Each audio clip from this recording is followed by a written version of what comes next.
right. Okay.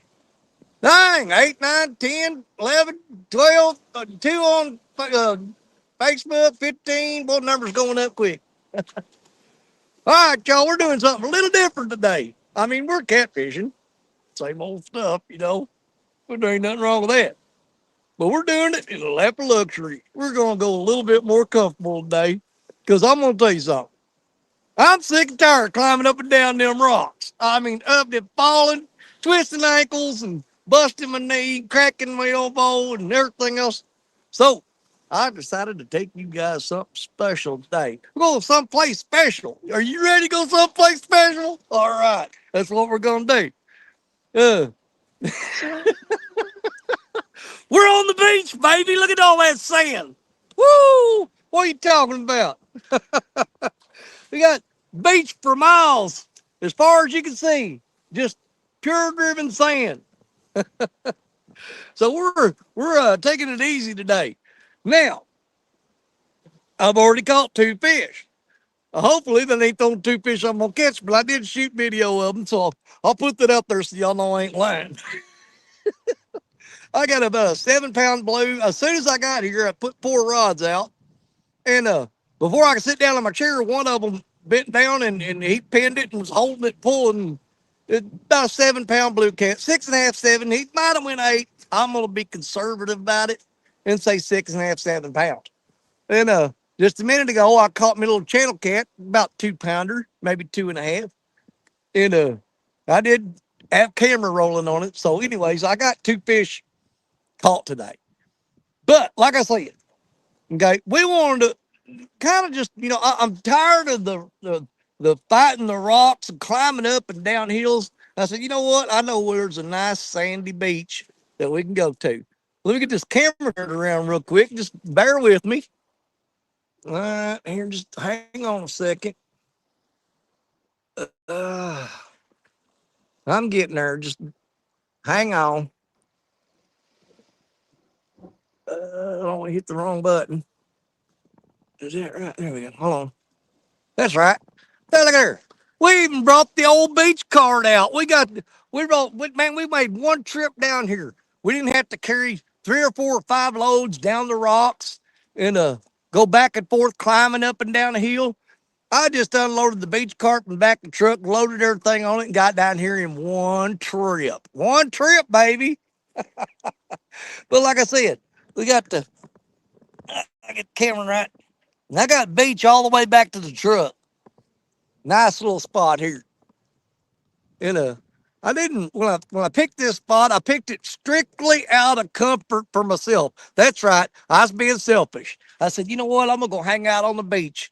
If I catch fish, catch fish. If I don't, I don't. But I wound up catching 2. Hopefully, like I said, that ain't the only 2 I catch. And if it is, then I'll just make a short little video out of those 2 and put it out later. But anyways, we got 2 fish on the board. That little channel cat's in that cooler. He's going to be supper tonight. I'm having surf and turf. I'm having a steak with a side of catfish fillets. Sorry, Berlina. But anyways, we got 5 rods out right now, all baited up with shad except for that one right. Let me get lined up here. There. That has crawfish on it. When I was fishing on stand day, when Lisa was hosting, I was sitting there on the bank and looked down there, and a crawfish come crawling out of the water and crawling up to me. And I just snatched him up, threw him in the bait bucket. Ain't nothing hit him yet. Both fish I caught so far has been on shad. But anyways, that's the scenario right now. We got 19 people in the house right now. Let's go back and say hi to everybody. Because you guys, oh man, y'all's just talking up a storm. Right off the gate there. First one in is Mr. Mike Sampson. Sampson. Slow down, Danny. Use your head, attach it to your mouth, and don't just run it. Mr. Mike Sampson, my brother Sappy, welcome in. First one in the house today. Eddie Gross is in here. Says, good luck, Danny. Thank you, brother. I appreciate it. We've caught 2 fish. I'm hoping, man, there are some big old sturgeon that are just rolling out there. This is a sandy bottom, and this is kind of spot them sturgeon like. I mean, what you see on the bank here, that's what you got out there. I'll explain a little bit more about that in just a second, okay? All right, so Eddie Gross here, real time catfishing. Put the pressure on me. Put the pressure on me. Now, oh my gosh, I gotta really try to catch something when you've got somebody of such a high standard in the fishing industry as Mr. John Parker in the house. I mean, you don't want to just come out here and just look like you don't know what you're doing in front of John Parker. So the pressure's on now. And oh my gosh, boy, there's a big old sturgeon just rolled right out there. You know, I wish I had a box of worms. We'd try to catch some big old sturgeon today. I just don't know if they'll eat this cut bait. I've heard they will, but I figured worms is best bait.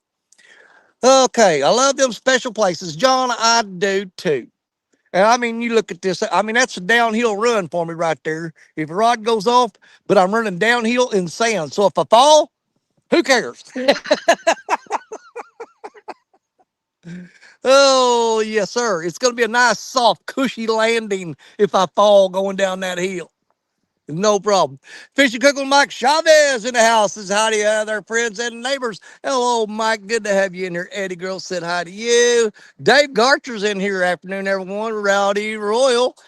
Good to see you in here, brother. Appreciate you. Let's see. Well, son of a beach. Yep. We are in the sand, got the beach card out. We ain't playing today. And like I said, I hope we can catch some more fish. We'll see. And I'm kind of counting on as the evening creeps up a little bit closer toward Lance McCouguy's show. Hopefully we get on a couple of them. You know, as the day passes, because the evening bite is generally way better this time of year. And that's what we're hoping for. But if we don't, hey, we're going to spend some time together, have a few laughs, have a little fun. And who cares, right? We're going to do what we can do. And I got a couple things right here I'm going to show y'all in a little bit. I don't know if you want to see that or not, but I'm going to show it to you anyway. Guerrero Bagre, DSO, let's go. What's going on, brother? Good to see you. Let's go for the trifecta. Yeah, oh gosh, I didn't even think about that. I've got a blue cat, a channel cat, all I need is a flathead, and that's that'd be a trifecta for today.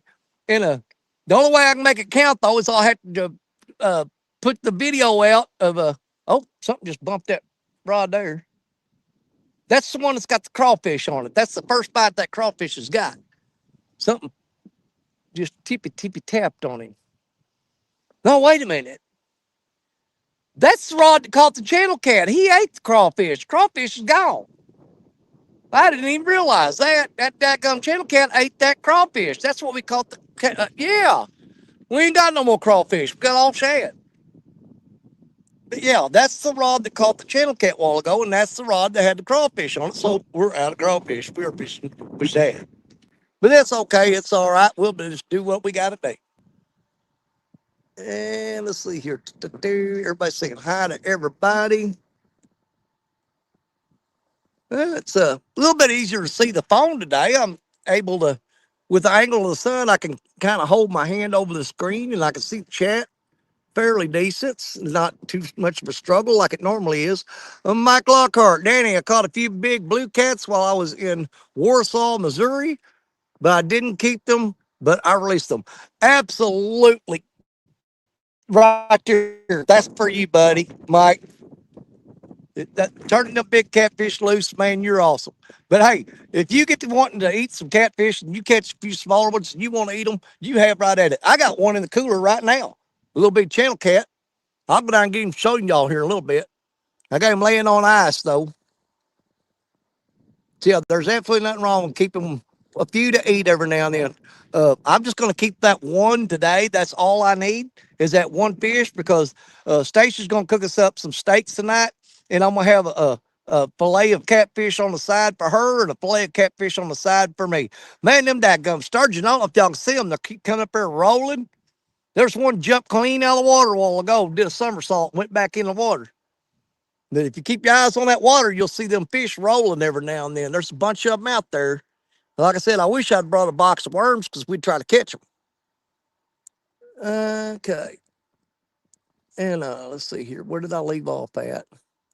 And release the Mexico. And girl, you know JP is AP. Okay. John Parker is a professional. Let's see. You guys talking in all this code, PCFA. Don't be trying to trick me, man. I got enough problems out of Josh Dunnigan without you guys pitching in and helping him. He's just constantly messing with me. And we got enough bait. We got enough fresh. We got some gizzard shad and we've got a bunch of threadfin shad. So anytime we reel rod up today, we're going to take bait off and put fresh bait on there. We're going to keep that fresh bait out there. And let me take a second here. And hey, Gray Wolf Outdoors says, hey, y'all can't stay. Got a lot of things to do, but I'll be leaving this going. Well, thank you, man. I appreciate it, brother. My buddy Gray Wolf. Let's see, Guerrero said 20 out of 11. Make sure hit that button, y'all. Oh yeah. 11 thumbs up. 20 out of 11 thumbs up. We got 23 people in the house. All right, let me explain the scenario to you we got going on here. Yes, this is a sand bottom here for the most part. All right. uh, Sandy, flat contour, but what it does is if you see that point out there, that rocky point, I don't want to scan this too far because I'm trying to keep this spot somewhat of a secret if I can, because I don't bring nobody here. I bring my wife and my grandkids here. That's about it. I haven't been here in a while. And off that rocky point right there, with the current sweeping around, there is a deep, washed out hole there, the scrubbed out spot. And I've got two of them rods thrown out there, and it goes like 5 to 6 feet from there to here, back that way. But it kind of swerves around this way, the sand does, and it drops off, believe it or not, from 5 feet. It drops down to a real fast slope. It drops from 5 feet to 35 feet, just right out there. And it's a real hard angle like that. I mean, it drops down quick. And so we've got a couple of rods right here thrown right at the edge of that drop off, that deep hole there. And these other three are thrown out there right off into the deeper water there. So far, the big blue cat came off of that point right there where that swirl is, where it's cutting there. That's where the blue cat come from. Now the channel cat, it came from out here on the flat. That's not bird deep, but that's where the channel cat come from. Okay. And that's the situation we got going on right now in the scenario we're working with. And let's see here. There's John Boy's in the house. John Boy, welcome in. Welcome in. Good to see you. Hopefully, we'll get a few folks up here fishing with us today. I don't think we're going to get Jerry Parker because they took him back to the zoo. I mean, he went to the zoo. He took his granddaughter to the zoo. That's what it was.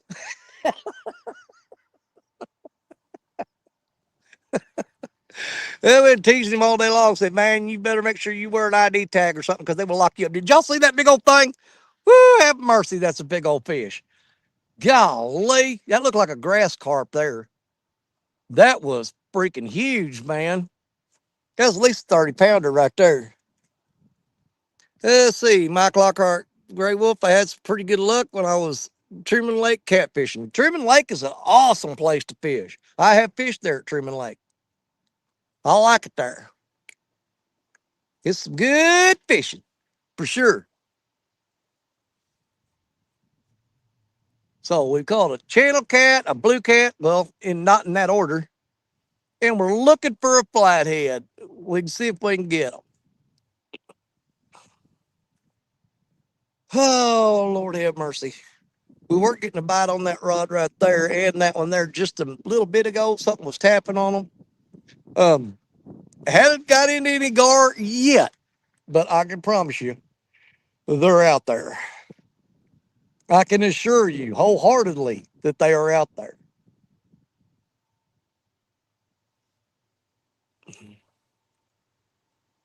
Let's see, Gray Wolf had some pretty good. Yeah, I already read that. So we got the bottom of the chat quick. But yeah, Jerry, I don't believe Jerry be joining us today because, like I said, he was taking his granddaughter to the zoo, and I think they was going to take them there. Marcia and Jerry was taking their granddaughter, and if we're lucky, they'll drop Parker off and leave him. We'll see. I don't know how well y'all can see them two J&S rods. They're off to this side right here, and If they go off, I'll run down there and grab them. The J&S rod on the far left is the one that caught the blue cat. And then the green rod in the middle right there is the one that caught the channel cat. So them other three rods, uh, they've had a couple little taps, but there ain't nothing committed to them yet. And we're patient, and we're hoping we'll get a fish on there. But you know what? No matter what, hey, we're doing something different. For once in our life, we're in a comfortable spot. We're I ain't got to be tripping over no rocks and falling down. If I do fall down, I'm gonna land in the sand. I ain't gonna get hurt. It's a good deal. Somebody's fished here before and they stuck 3 beer balls in the ground right there. Those ain't mine. They've been there for a minute, but I'll take those with me when I leave out of here. I got a trash bag in my backpack down there that I can use to load them up because I'm not gonna put them beer balls just straight in my backpack. There may be some residue in there, and I don't want it spilling on my stuff. So I'll just put them in the trash bag and carry them out of here. Well, I may put them in that bait cooler. I can put them in there. That'll work. That way I ain't got to waste my trash bag. But yeah, them 3 little things sticking up by the cooler right there. Somebody took 3 beer balls and turned them neck down and shoved them into the ground and left them there.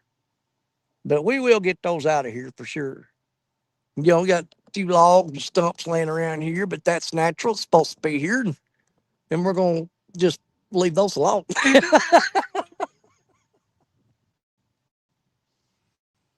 And if he comes floating by again, I'm looking at him off to my left hand side. There's a big old dead raccoon's got 4 legs sticking straight up and not a hair on his body floating around here, big as a football. I don't know if y'all want to see that, but you know, if he keeps drifting around and get caught in that eddy, I'm sure at some point or another you're gonna get to see that raccoon. He's kind of trapped over here in this little cove right now. I hope he stays there. He can stay there, be just fine by me. The last thing I want him to do is floating out there and get caught on my line, and me have to take him off a hook. They have no desire to do that in any way, shape, or form. Not for entertainment purposes or any other reason at all. Not wanting to do it. And we got the link pinned at the top chat.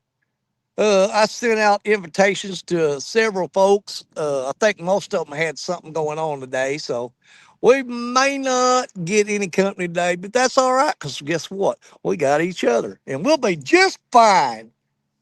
We'll be just fine without them. But we'd like to have them if they want to show up. Because you know what they say, you get by with a little help from your friends. And sometimes you just got to do it on your own. You know what I mean? Can't wait around forever waiting on help. Sometimes you just got to do it. I just keep that camera away from my chair a little bit. My legs hitting it. Okay. I caught up in chat and it has pretty much just stopped. 28 people in the house. And we got, we're going to fish all the way up to time for the Lance Makuga Hawaii for Fisherman. Why do I always say that? For Fisherman. The Lance Makuga, the Hawaiian Fisherman's Show, RCT Chat Show, brought to you by River Cats Tackle, with all the crew and the group going to be on there, led out there by Mr. Lance Makuga. Wonderful guy. We're gonna fish all the way up till time for Lance because we're gonna do a little RCT Sunday for you guys and have us as much fun as we can. Let's see, 27 people. Do we have 27 or 20? All we done dropped down to 26. All right, Danny, no more commercials. You're running them all. Let's just try to get on some fish. I'm gonna rebait 1, 2, 3 of those rods here in just a minute. Freshen them up a little bit. They've been in the water for, oh, well, I've been here for right at 45 minutes, I think, with 2 fish on the board. So those baits have been soaking for 45 minutes. We'll give them about an hour and we'll change it out. Water's a little cooler today. I think it'll be all right. Got the crimson red wide gap hooks on all four of those rods there. The little the 7'6" Challenger rod that's sitting inside of the beach cart there. It has a 5/0 on it, believe it or not. It's got a 5/0 hook on it with a small shad head attached to it.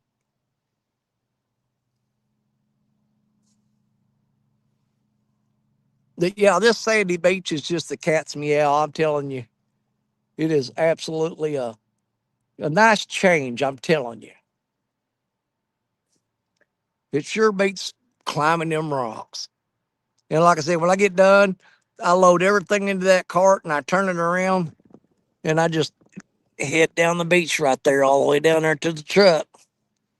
Easy peasy, lemon squeezy. Nothing hard about that.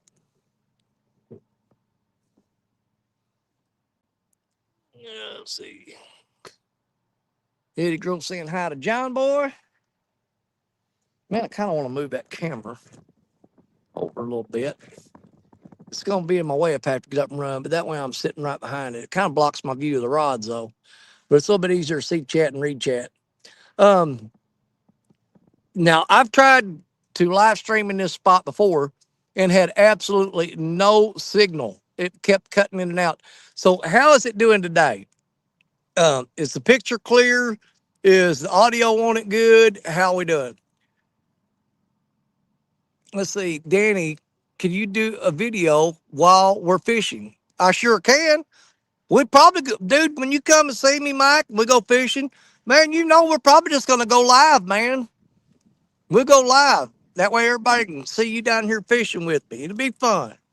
And then if you want a video of it, we can just, oh, I'm going to bump on that second rod from the right. Something just tapped on it. I wish they'd do like them first two fish did. They grabbed it and bent it down and did not let up. He tapped it again. He's still working on it. Well, there's another little tug, another little pull. Just gonna see if you go to there's Terry Stanfield in the house. What's going on, Terry? Good to see you. I'm waiting on that second rod from the right to the left. Second rod. It's getting a few little taps on it right now. Not very aggressive. The first two fish I caught, they didn't even nibble on it. They just pulled it down and held it. And he's still tapping on it. He's acting kind of finicky. Finicky, I say. He's doing the old slow pull.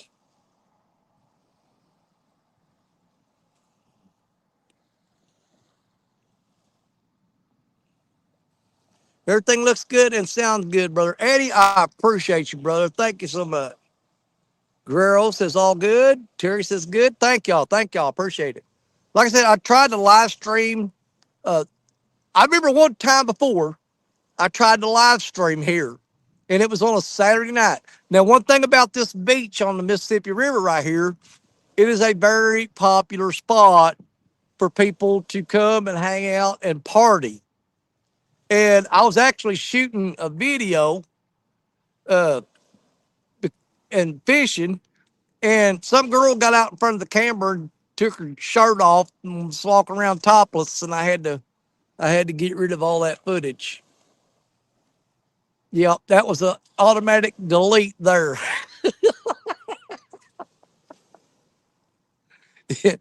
Because I mean, she didn't look like she's very old. I'm sure she was over 17 by the looks of her. I don't know. But the last thing I needed was some video of some half naked chick running around on my camera and her daddy come looking for me. No, thank you very much. I'm good. We just deleted all that footage and just moved on with our life. Danny, what time would you go live when we go fishing together? Whenever you want, brother. I mean, you get here and when you come see me and we go fishing, and I'll look at you and say, hey, you want to go live? And you're going to say, well, I sure do. And I said, well, we'll hit the camera and we'll go live.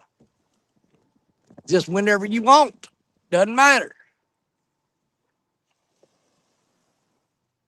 We'll get it done right.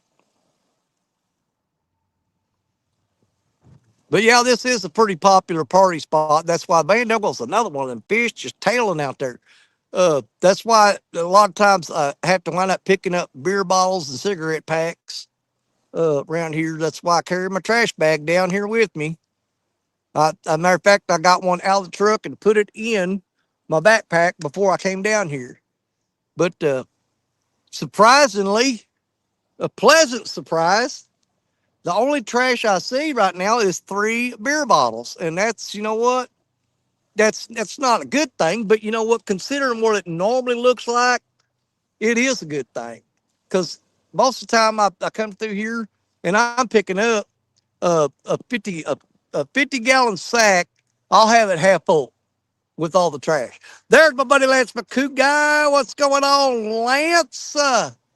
Lance lost a phone in the water the other day while he's fishing, but he gave 2 rods away to some kids that was walking by out there. I guess no good deed comes on or goes unpunished, right?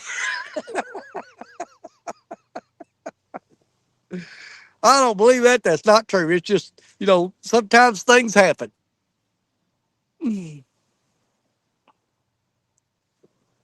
I definitely thinking I want to freshen up them 3 baits on the left 3 rods.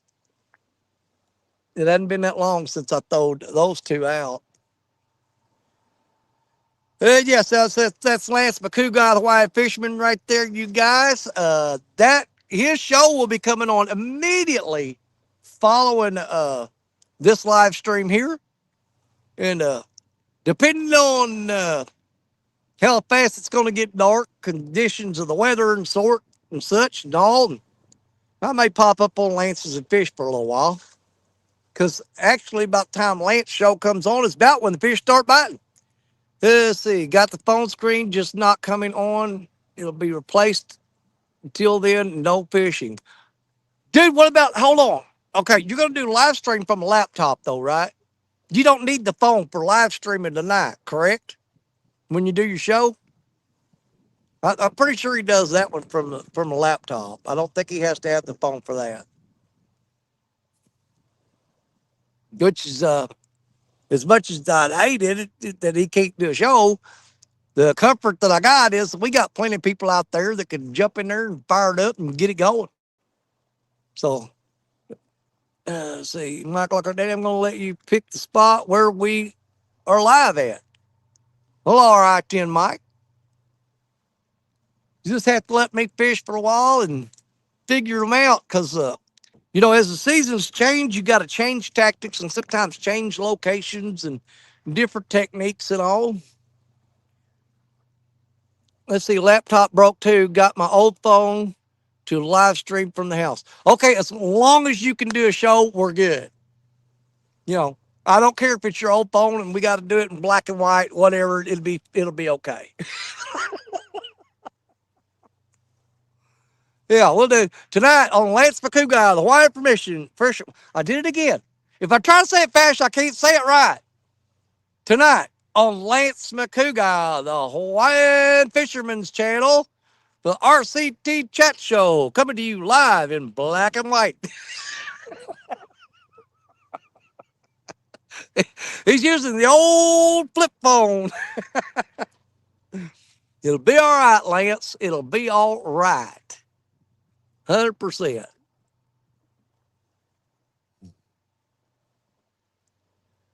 Well, I don't know much, but I know I love you. And that is all you truly need to know. Don't ask me no questions. Black and white, that would bring back childhood memories for you, Danny. It would, it would. I remember when we got our first color TV. We didn't know how to act. We thought, man, this ain't right. I grew up in the youngest part of my childhood, black and white television. The old black and white TV. First color TV we got, boy, we thought we was something. We just could not believe it. TV shows with color on them.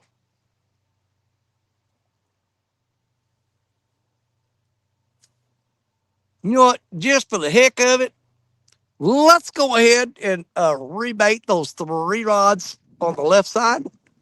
Give me just a minute. I'm going to run down there. We're going to freshen those up. See if we can't get those fish to get a little bit more excited about eating that hook. What do you say? All right, I'll be right back. You guys just hang out, talk to each other. Look at this. I'm walking downhill in the sand.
All right. Now, those three rods got fresh bait on them. One of them had a shad head on there, still had blood coming out of it. So I just went ahead and threw it back out there. Let's see here. Uh, Waits was saying hi to everybody. There's 922 crappie barbecue. Got rained out, blown out, and soaking wet. I'm going home. Ran out of bait. Oh man, that's just awful. Cause I got more bait than I can use. Got plenty of bait right now. All I need is some fish to eat them. Need the fish to get on there and start eating on that bait. Plenty of bait. Got some fresh gizzard shad, fresh threadfin shad. We are in good shape. 27 people still watching.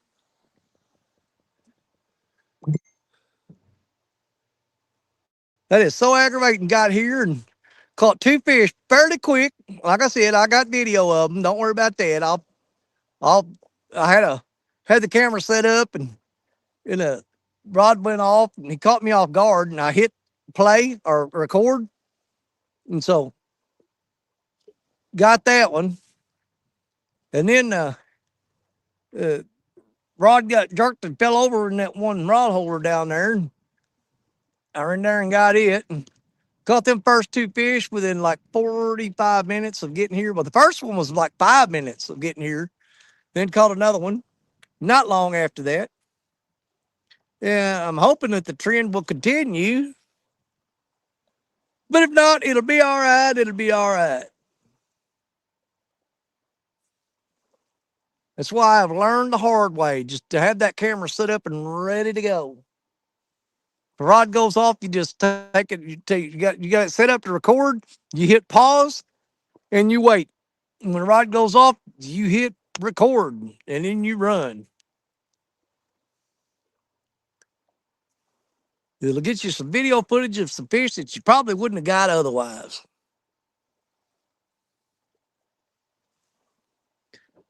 Now the wind's still blowing like crazy here. It's just that I'm down behind a levee. It's blowing out of the northeast, and I've got a huge levee to the northeast of me, so it's pretty much blocking most of that wind. And that being said, I'm sitting here with this black River Cats tackle shirt on, and the sun's just beating me to death. I wore the long sleeve shirt today because I knew it was going to be windy and kind of chilly.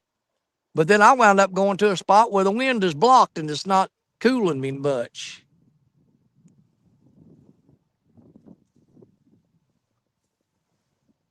Just waiting on a bite, waiting on a bite, waiting on a bite. Can be old takedown.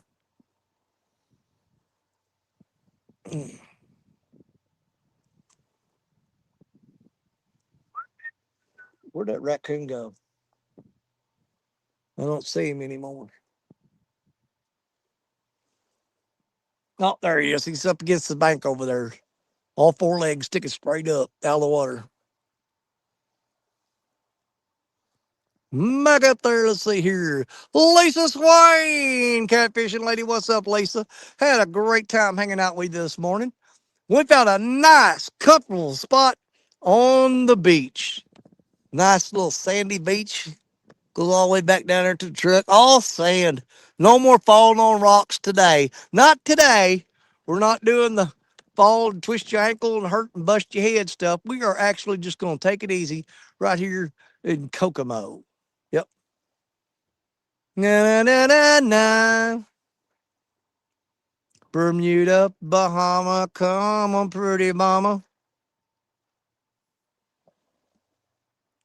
Key Largo, Montego, baby, why don't we go? What a cockaball. We're on the beach, baby. Nice sandy beach. Now, generally, sand like, sandy bottom like this, unless there's some humps out there, it doesn't fare well for holding big catfish. Generally, you'll catch your smaller channels, smaller blues on a sandy bottom like that, unless there's some humps out there, which I'm kind of counting on that being the fact because the water coming off of that point cuts really hard and it's going to blow that sand up into a pile and kind of wash it down. And so there should be some humps out there where I'm throwing them rods at, theoretically.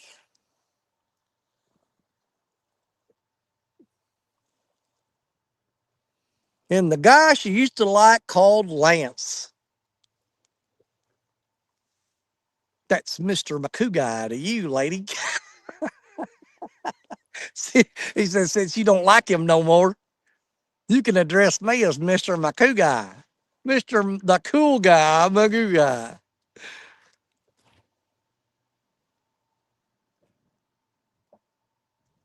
Well, crap.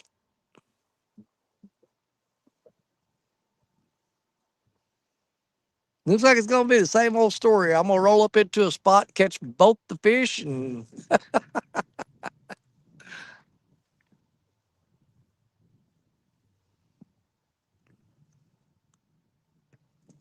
I'm seeing a lot of fish rolling out there. Majority of them, believe it or not, I've seen a few of them. Uh, there's some big old grass carp out there.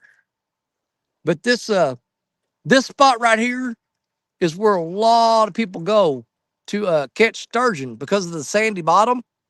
Them sturgeon just like come along and they eat the clams and mussels and the snails and the worms off the bottom here. This is a really popular spot for catching sturgeon. And if we had some worms, we'd probably have a good shot at getting on a sturgeon. I just don't know if they'll eat this cut shad. I know a big giant sturgeon will. They'll eat cut bait. I don't know about these smaller ones.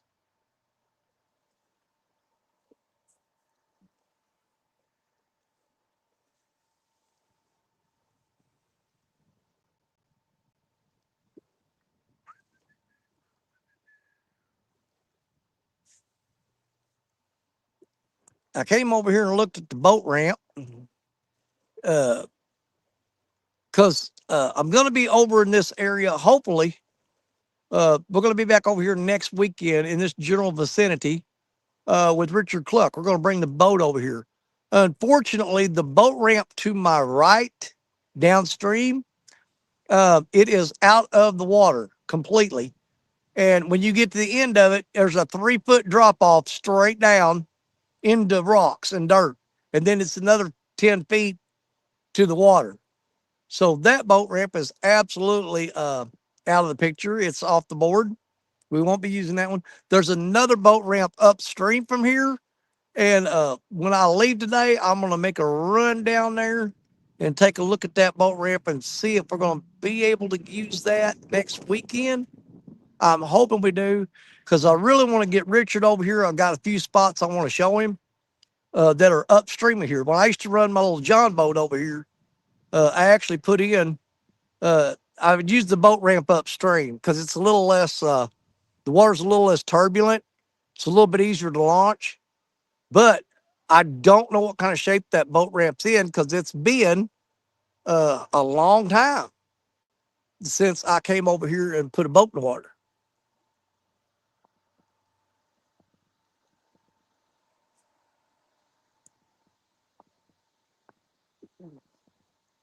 Everybody saying hi. Let's see here. Lisa said, Daddy, it's always great hanging out with you live. Absolutely, you too, sis. Yeah, son of a beach, son of a beach. We're on the beach. Some beach, somewhere. There's a big umbrella casting shade on an empty chair. There's cold margaritas and hot senoritas. Forgot the next line. Smiling with long dark hair on some beach somewhere.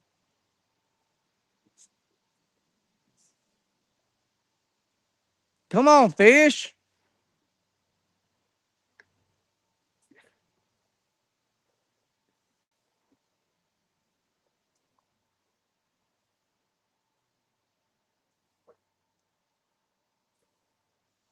Oh man, I smell that raccoon.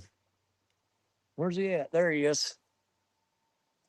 Y'all don't want to see that thing. I would walk over camera, but number one, we'd lose signal because this particular spot right here, I got like one bar. And if you move the camera, you lose your signal. That's number one, we'll lose signal. Number two, y'all don't want to see that raccoon. He's been in the water for a minute. He's got four legs sticking straight up, ain't got a hair on his body except for his tail. That's the whole reason I knew it was a raccoon, because I could see the hair on his tail. But he ain't got no hair nowhere else. It's all fell off of him. And he's swelled up and floating like a bobber. He's floated by her twice, but he went up into that cove and he's kind of stuck on a rock over there right now. Yeah, something will eat him. I guarantee it. Something will eat him. He'll be a nice, nutritious meal for something. 31 people in the house. Come on, fish. Let's get over the back. Get on the back on the ride. Let's go. Let's go. Let's go. Let's go. Get back on the ride. Let's go. Oh, there's about a middle rod. Do it again. Yeah, I'm on fish. Get back. Get back. Get back. Get back. Get back on that ride. Let's go. That didn't work second time. I was doing that. Looked up there and he was tapping on it. Let's see. What did I put on that one? I put a shad head. It's got a shad head on it. It's got the head section of the shad on it.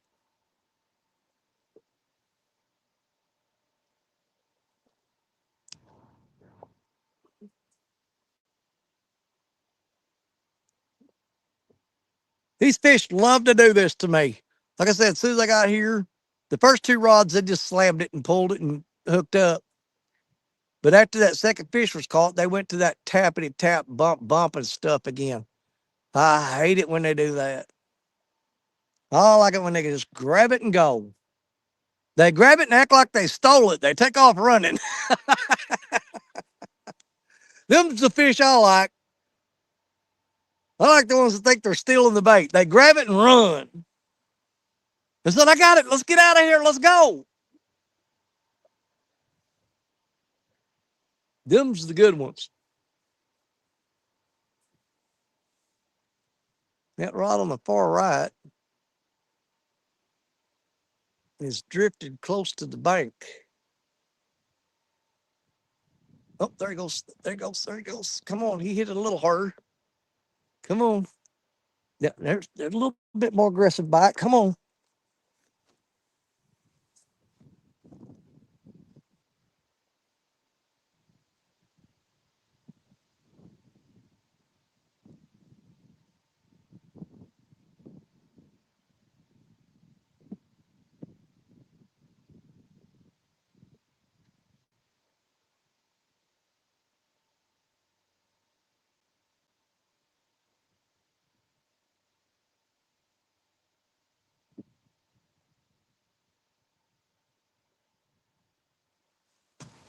Hard to know better than that.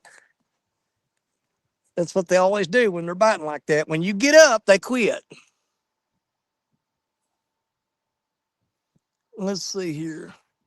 Are you by the zombie carp fishing spot? No, I am nowhere near it. I am actually about 20 miles from that spot.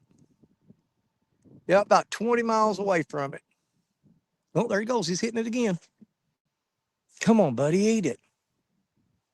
I think I'm going to change that hook out too because I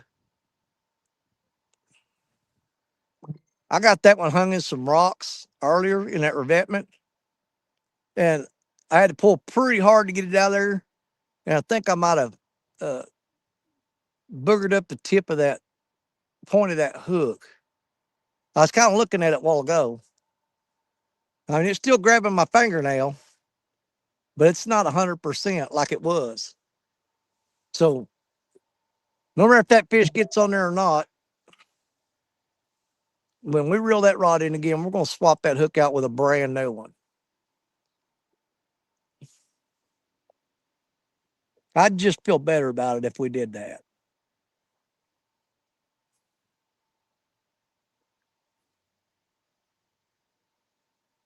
Just for the hell of it, just for the smell of it, let's change that hook out. Man, them fish are big time right off that point right there. Right there. They're going crazy right there. And I know a lot of it's buffalo, sturgeon, and grass carp. That's the ones that's doing that.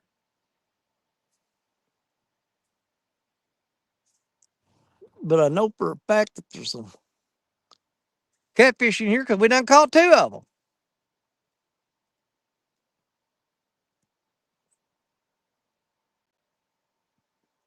This particular spot right here, um, this is a really popular spot with a lot of the locals and people in all the towns around here. Everybody comes here to fish. After the spawn is over, and the fish are just like eating everything, and they're gorging. There's actually some people that pull. There's 3 or 4 of them's got campers, and they'll come down here and they'll stay for almost 2 or 3 weeks. They'll stay and they catch as many fish as they can and clean them and pack them in uh, the coolers, and then they'll flay them out and put them in what is it, vacuum seal bags, and put them in their freezers in their camper. But man, I come down here a lot of times, certain time of the year, and you go up there, up the levee at the top where they clean the fish, and there literally will be just piles and piles and piles of catfish heads and the backbones and spines and stuff, and they just pile them up there where they're catching these fish and clean them. Catfish dog, Tim's in the house. What's going on, buddy? Good to see you. I got one down there tapping on it. I done lost track. Which rod was it? The second one from the right, or the third one from the right? The one in the middle? I think it's the one in the middle. I'm pretty sure it's the one in the middle. That's the one that's getting the bite. Ooh, that sun is beating on my back now. It surely is.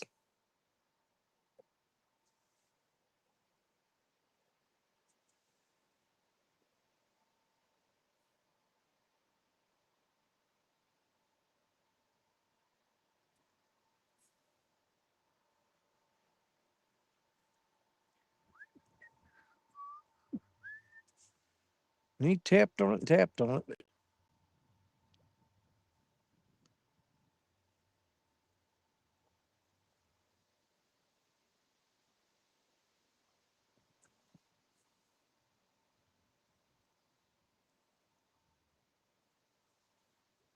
Mm-mm-mm.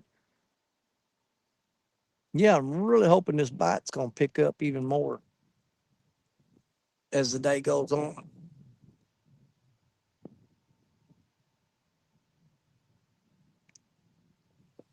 I got to get a hold of Warren Farley too. My power box that he sent me, I let the battery go all the way dead on it, which was stupid, instead of charging it on a regular basis. And when I hooked the battery charger up to it now, um, it flashes on the screen OFF. And I thought that means off. But I looked it up in the book and it says that it's on standby. And I'm like, but it ain't charging. And I'm like, well, why is it staying on standby and not charging? I don't get it. I don't know what the deal is there. Yesterday was 80, today rainy, and in the 50s, perfect day for fishing, but had to work. Well, come on here, cussing. Work. Can't believe you said that word out loud. It's a 4-letter word, Lance. Stop using it. Well, I got to go to that 4-letter word tomorrow. But I've got doctor's appointment on Thursday. And it's my favorite kind of doctor's appointment. I've got labs, which means they draw blood. I absolutely hate labs. I can't stand it. First off, I got to get up in the morning. You can't eat nothing. You can't drink no coffee or nothing. You can't have nothing. And then my appointment ain't till like 10 o'clock. I get up at 5. That's the latest I get up is 5. So I got to go 5 hours without coffee or any kind of food or anything. Let's see here. Warren Farley, did you wiggle the clamps to make sure they're making good connections? I sure did. Um, I even when I first plug it in, it pops up the screen like it's charging, and then it goes to that OFF. And I looked it up in the book, and it says that stands for it's for standby. Let's see. I'll be out tomorrow. I have the GoPro set up. Nice. Was that you saying you had that new GoPro? Warren, when I get home, if I think about it tonight, I'll shoot a quick video of and show you what's going on with that battery charger and that battery, and see if you can tell me if I'm doing something wrong. I'll just shoot a quick video and send it to you. Let's see. Lisa said I had blood drawn last week, and she done something wrong to where I couldn't bend my arm for 20 minutes without it hurting. She done me wrong. Oh, you have a GoPro Hero uh, Black 9. Okay. Well, you got more than I got because I ain't got no GoPro. I've got a camera that actually that somebody threw in the trash, and I found it. It looks like a GoPro, but it's called a Activion, I think, or something like that. And I got to looking at it, and it just didn't have no battery in it. Now, I ordered a battery and put it in there, and the dang thing worked. I don't never use it, but I got it to work. Catch fish with us, howdy partner. How you doing? I caught 2 fish earlier today, but I can't catch fish now to save my life.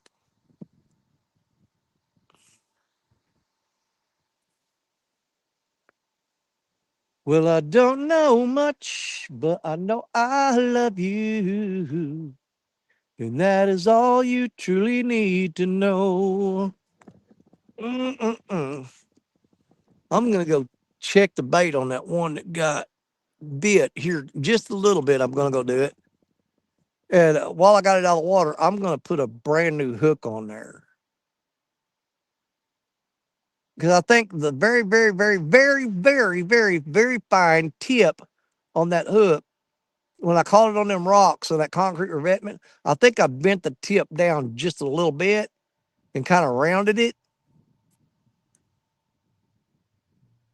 It's still sharp enough to hook my fingernail, but I want that thing to where that fish looks at it and it sticks him. I want it 100%.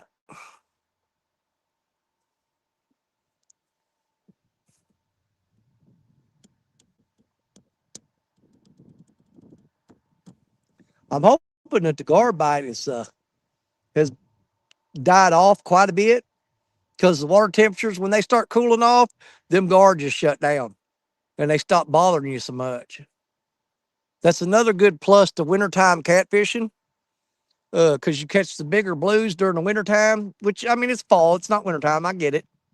But during the winter, is you don't have to worry about gar. I don't believe I've ever caught a gar in the wintertime, not once ever.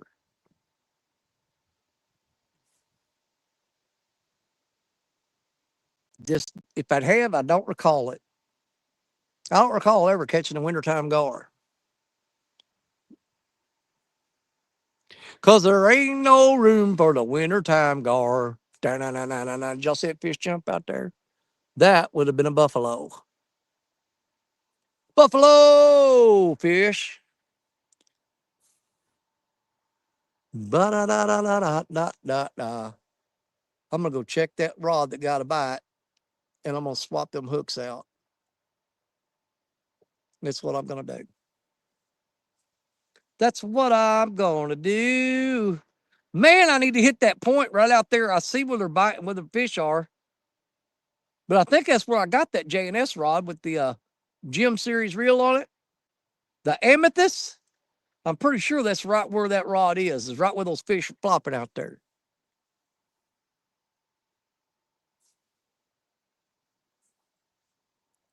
Ugh.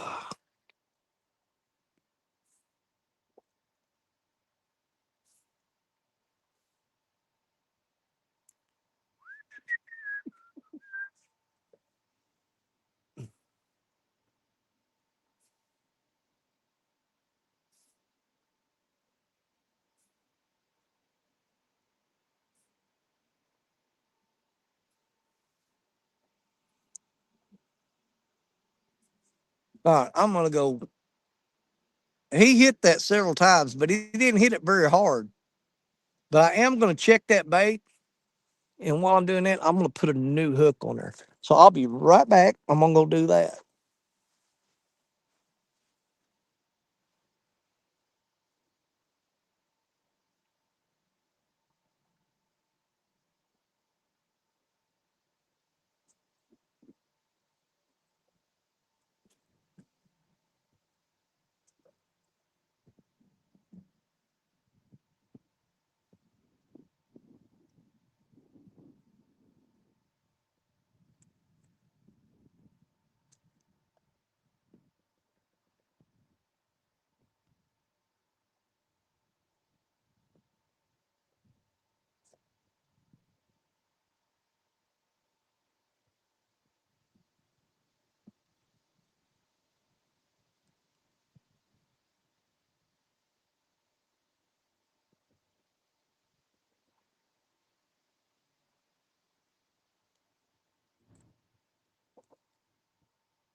No bait. He got the bait off there. He cleaned me off.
Yeah, when he bent that rod about 3 or 4 times a while ago, well, 2 or 3 times, four would be exaggeration.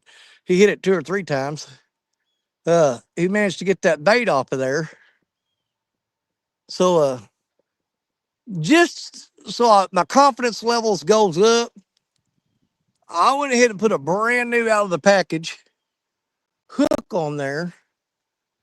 If he tries that crap again, he's gonna get stuck. There's my sister B. What's going on? B. Crazy woman.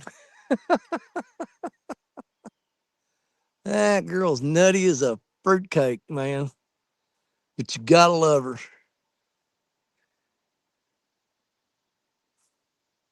That's about probably 50% of the appeal of V is her craziness, and the other half is her seriousness and dedication to the conservation of catfish.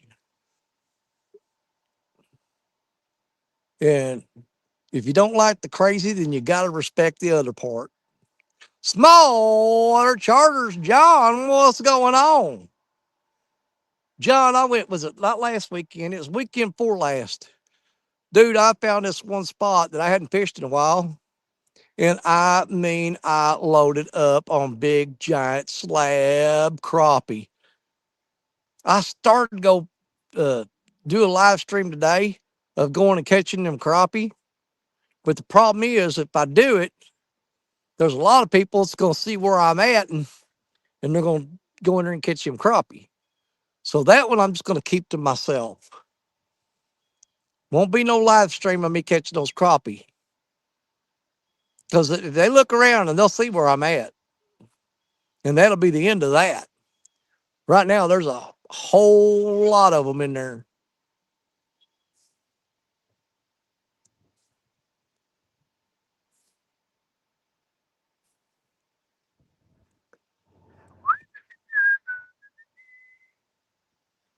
If y'all, I don't know about on y'all's river, but let me dip this camera so it doesn't give away my location away too much. But on the bank over there, I don't know if y'all can see it. It's one of them plastic milk crates. You know, like the crates that the distributors haul the gallon jugs of milk to the grocery store. There's one of those milk crates there, and you know what? I find more of those cotton picking things on the bank of the river than you could imagine. I mean, you can't go. I'd be willing to say you cannot go a mile stretch of this river if you're watching that rocky shoreline. You can't go a mile without finding a cotton picking milk crate. Well, where's all them dang milk crates coming from? And how are they getting in the river? Let's see. Small word charge. Coach just here. 17 bass, 3 days. Bail. Nice. You know, a lot of people give him crap about bass fishing, but dude, when I was a teenager and used to watch Bill dance, he came on every Saturday. I really, really got into bass fishing hot and heavy. And I used to just absolutely love to go hit all these small backwater ditches and underneath the bridges and stuff like that, throwing spinner baits and such. And man, you can always go in there, and no matter if you hit a bridge, you're going to pull anywhere from 1 to 3 good bass out from underneath that bridge. You fish that out, catch the up, throw back. You go to the next bridge, same thing. Next bridge, same thing. And we used to what we call bridge hopping, and we would just jump in the car and we'd go to a bridge on a roadside ditch somewhere, or a big ditch, and go underneath there, throw around the pylons, catch bass until they quit biting. You know, you always catch the really aggressive ones like really fast. Usually first cast, you go in there, you're gonna get a bass, and then you throw and you'll get another one, and then you throw and throw and throw and throw, and then you'll get another one, and you throw and throw and throw and throw and throw, and then you get another one. After that, you're like, okay, we've pretty much thinned out the aggressive ones. Jump the cart, let's go to the next bridge. And you just go to the next bridge, do the same thing. And we would do that all day long and just catch bass after bass after bass. And I ain't gonna lie, I used to have the time of my life doing that. It was so much fun.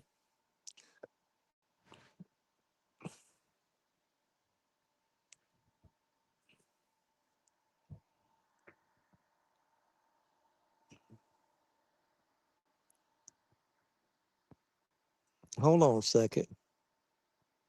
Well, I couldn't read it because it's got it was if you guys have been doing YouTube, it's got that little cotton picking dollar sign thing, whatever that is, down in the bottom right corner. And whenever people chat, it covers up half the comment, and you got to wait for it to go up. Then you can read it. Well, I tried to read it before it went up, so I missed half the comment. Let me go back here.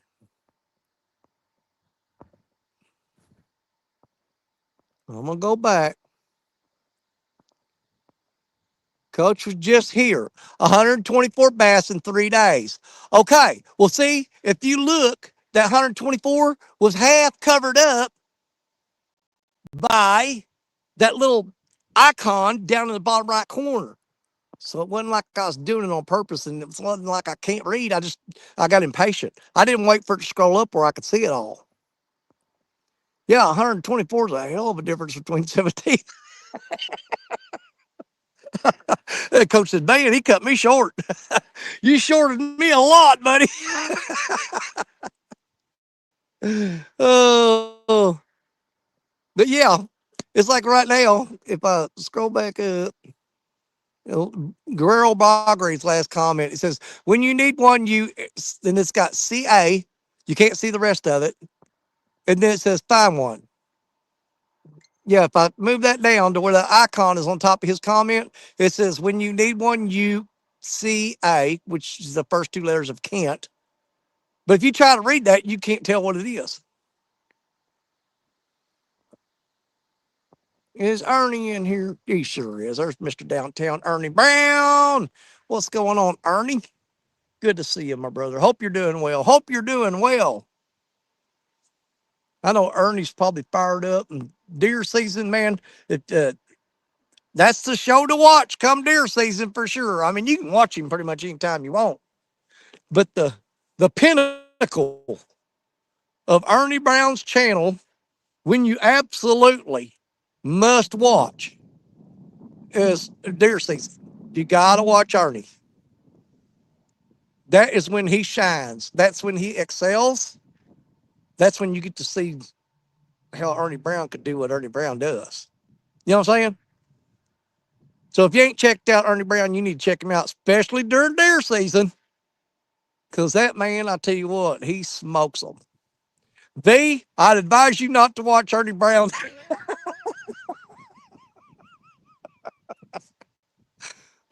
V is a animal hugging, just kiss them on the lips and squeeze them around the neck kind of person. So, dude, you ain't never seen me tell somebody not to watch somebody's show, but I'm gonna do it right now. Do not watch Ernie Brown. Trust me, it'll be traumatic for you.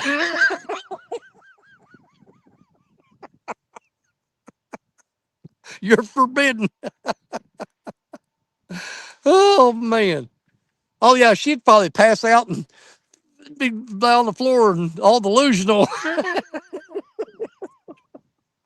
Then they'd put cold rags on her head.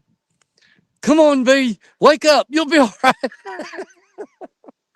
What happened? Ernie shot that deer and she blacked out, man. It's just like she flopped on the floor and bam, she was out cold. Oh, my Lord. Oh, can I get a fish? Can I get a fish? Can I get a fish?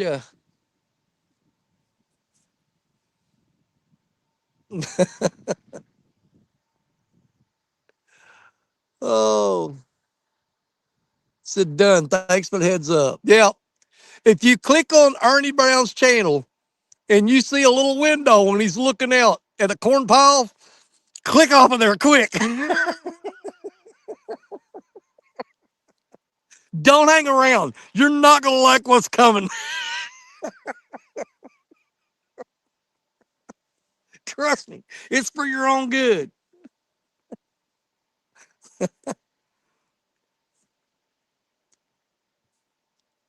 They don't call him Big Deer Down Ernie Brown for nothing.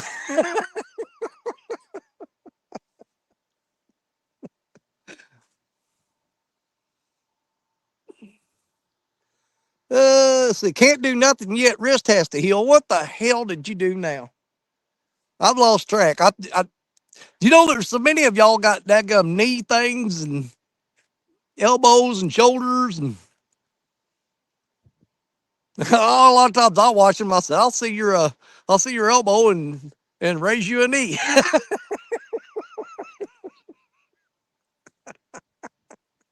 Oh, I got a broke finger. How about spinal dislocation? Can you beat that one?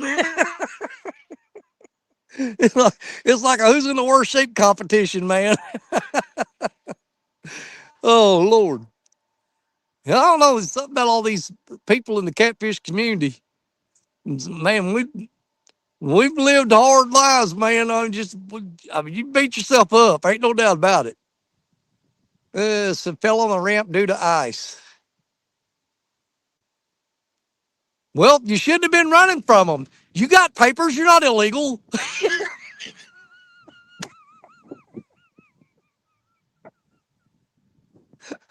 Ernie fell while he was running from ice.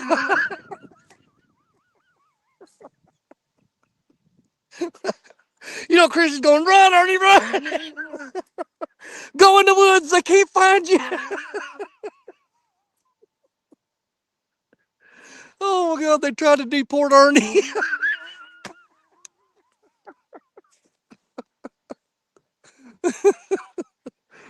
Oh, my gosh. Whew, Lord have mercy. I go there, I can hold a knife. They'll be hunting out before the daylight. Yeah. Just watch out for them ice guys, man. They're going to get you. So I'm legal, not still run, Guerrero. Oh, my God. Woo, man. I'm gonna, I'm gonna have a field day with that one. I'm tell you what. Hey, did y'all hear about Ernie? What? Ice got him.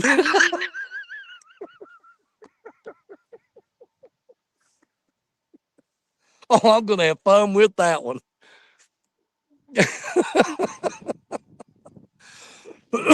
Oh, good Lord.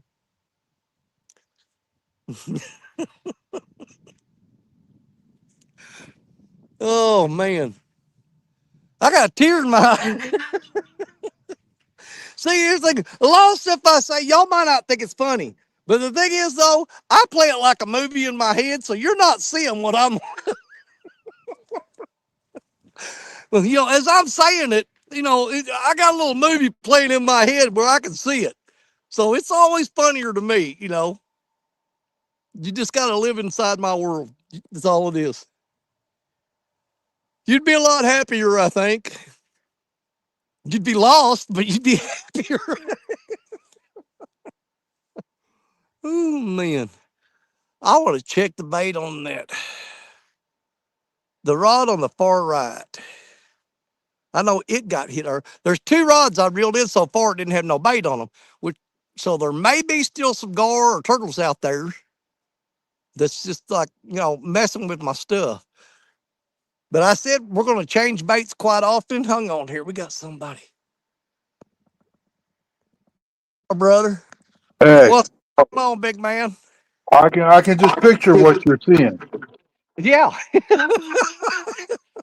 Hey, I'll sometimes it's tell you funny, what, sometimes it's scary. I was on my way out to feed the chickens. I had a kettle in one hand, and I took about 3 steps down the ramp, and my feet went out, landed flat on my Oh, back. And when I come down, I tried to catch myself in my right arm, and oh I God, yeah. tripped a bone, Dude, and it I fell on these rocks one time and I tried to put my hand out and catch me. And the yep. palm of my hand hit on the very, very sharp corner of a pointy rock. And I bruised my hand. It bruised it so bad that I could not use my hand for 3 weeks. Well, here's another one for you. I asked the doctor, I said, you think I could sue NASA for trying to look at the satellite? Oh man.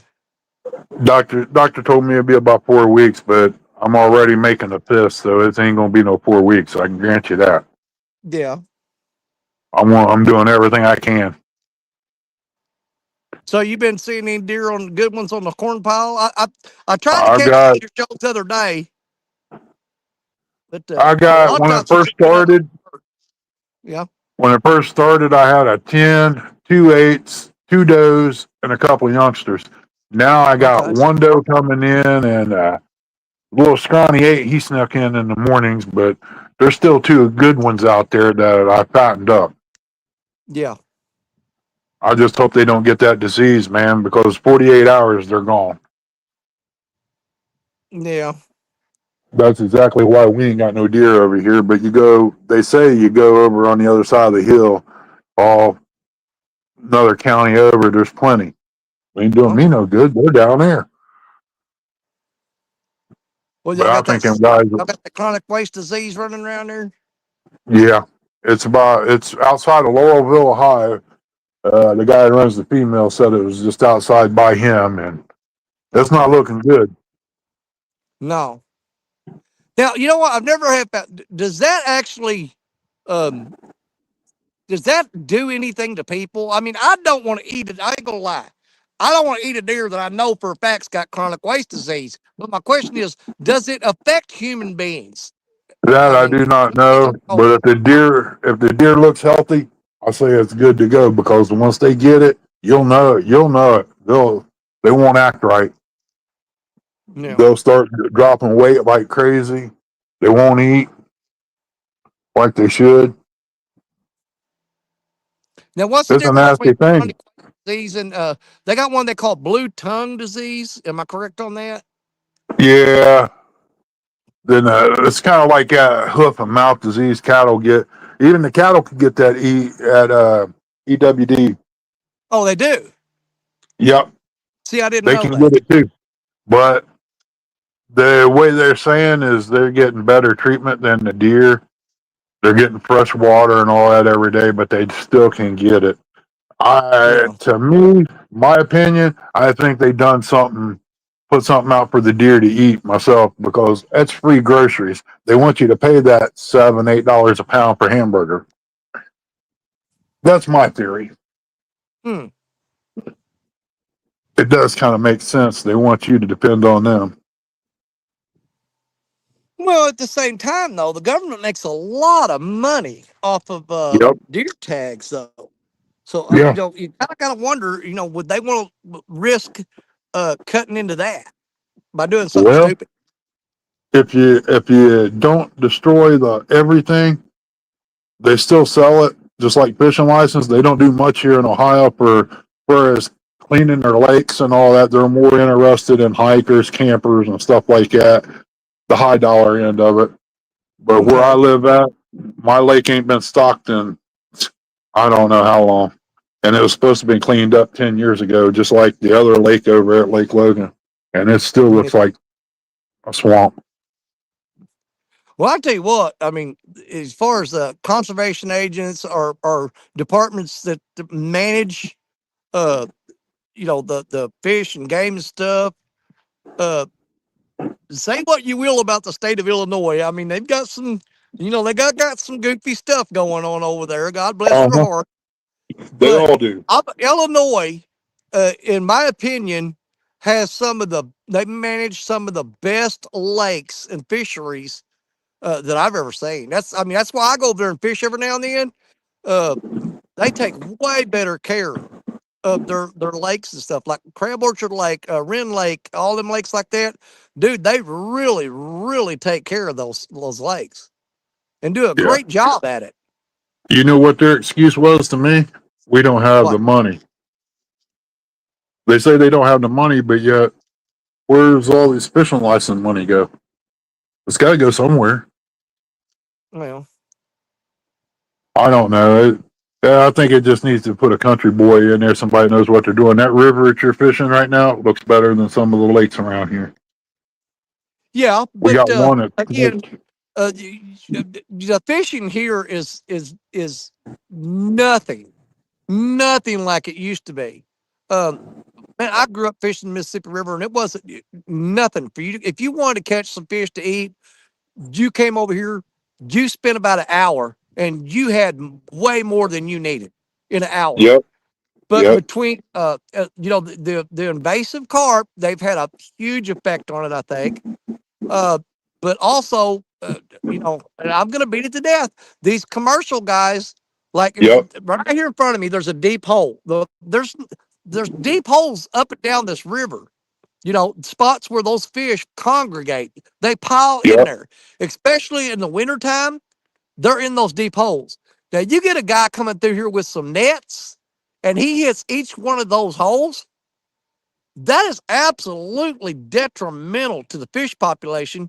yep, People will argue with you. They say, "Oh my gosh, the Mississippi River is so big, there's no way you can catch all the fish out of there." If you got those fish corralled up in one spot in the winter, and yep, they basically corral up, you can literally go in there and wipe out sections of river that takes forever for them to recover. yep. You lose that one gene, man, it's all over with. Just like that white one you caught, that pie ball with that big question mark. Yep. It only takes losing that gene and it's gone. That's why I put them all back. And I hope, and I pray that any of those guys with those nets did not get that fish. I'm telling you, that would, Yeah, if I saw that fish on a video going into a pay lake, that would absolutely destroy me, man. It would. yeah. That's I'd a be big writing money fish in the right there. chat. That's my fish. That's a money fish right there. I'll tell you, just because of the marking. Well, I hope they never catch him. I hope he escapes every one of them too. Exactly. Them guys, them guys saying there ain't nothing happening to them pay lake fish. Well, why you keep stocking so often? Eventually, it'll be like a bowl of cereal. You keep putting a piece in. Eventually, that bowl's going to fill up, just like the Well, lakes. Eventually, they're going to fill up. well, the thing is, though, the average lifespan of one of those fish in a pay lake is 3 weeks to a month, and Yep, then it's thrown in a dumpster, and they catch another one and throw it in there, take his place. yep, yep. Yeah, I used to fish a little pond up here in Columbus when I was a teenager. He buys farm raised channel cats to go in there, and he just off the wall they had a big one, and he bought it and put it in there. Ain't nobody caught it that I've seen, Yeah. but he said it cost him a pile of money just for that 30-some pound shovelhead. Mm. So I don't know the way he talked. It was pricey, and back then fish was only going for $2 a pound. Warren Farley said he knows where the money's going. It's all them new trucks the game wardens are driving. Well, you're probably right about that too. Tar Holler just redid their camping area. I mean, it ain't like they really needed it. I mean, everything was working. Why do you need new stuff? Leave it alone if it ain't broke. I guess we're too old fashioned, Danny. I know it. We're a dying breed, brother.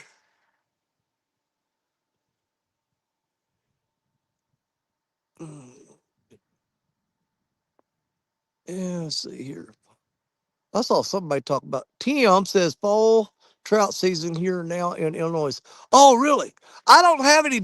I don't know of any trout fishing spots in Illinois. I need to check that out. Most of the time, I go to Arkansas or I go to Montauk State Park here in Missouri. But I absolutely love doing some trout fishing. Hey, that you gotta be quick with those little fellers. Oh, I love trout fishing. When you're fishing with a bobber and some corn or what salmon eggs. Well, I actually catch some of them. I've got like a little gold spoon, this little small one. Yeah, It's called a flutter or something. But I ain't gonna lie, man, I'm old school can of worms guy too. yeah. We use I'll, red I'll put a and yellow worm spinner. on a hook with just a split shot and throw it out there and let it bounce along the bottom and just catch the crap out of them. Yep. I was out there fishing one day with a lime green rooster tail. I was just messing around. It was cold. Old man that come around there, he says, "Doing good?" I said, "Nope." He said, "I had a nice size, about 5 pound bass follow my thermometer in when I threw it out there." And about that time, my pole hit something, hit that man. I started reeling in. I said, "Here's your 5 pound bass. He's going home with me." I reeled in. It was a catfish.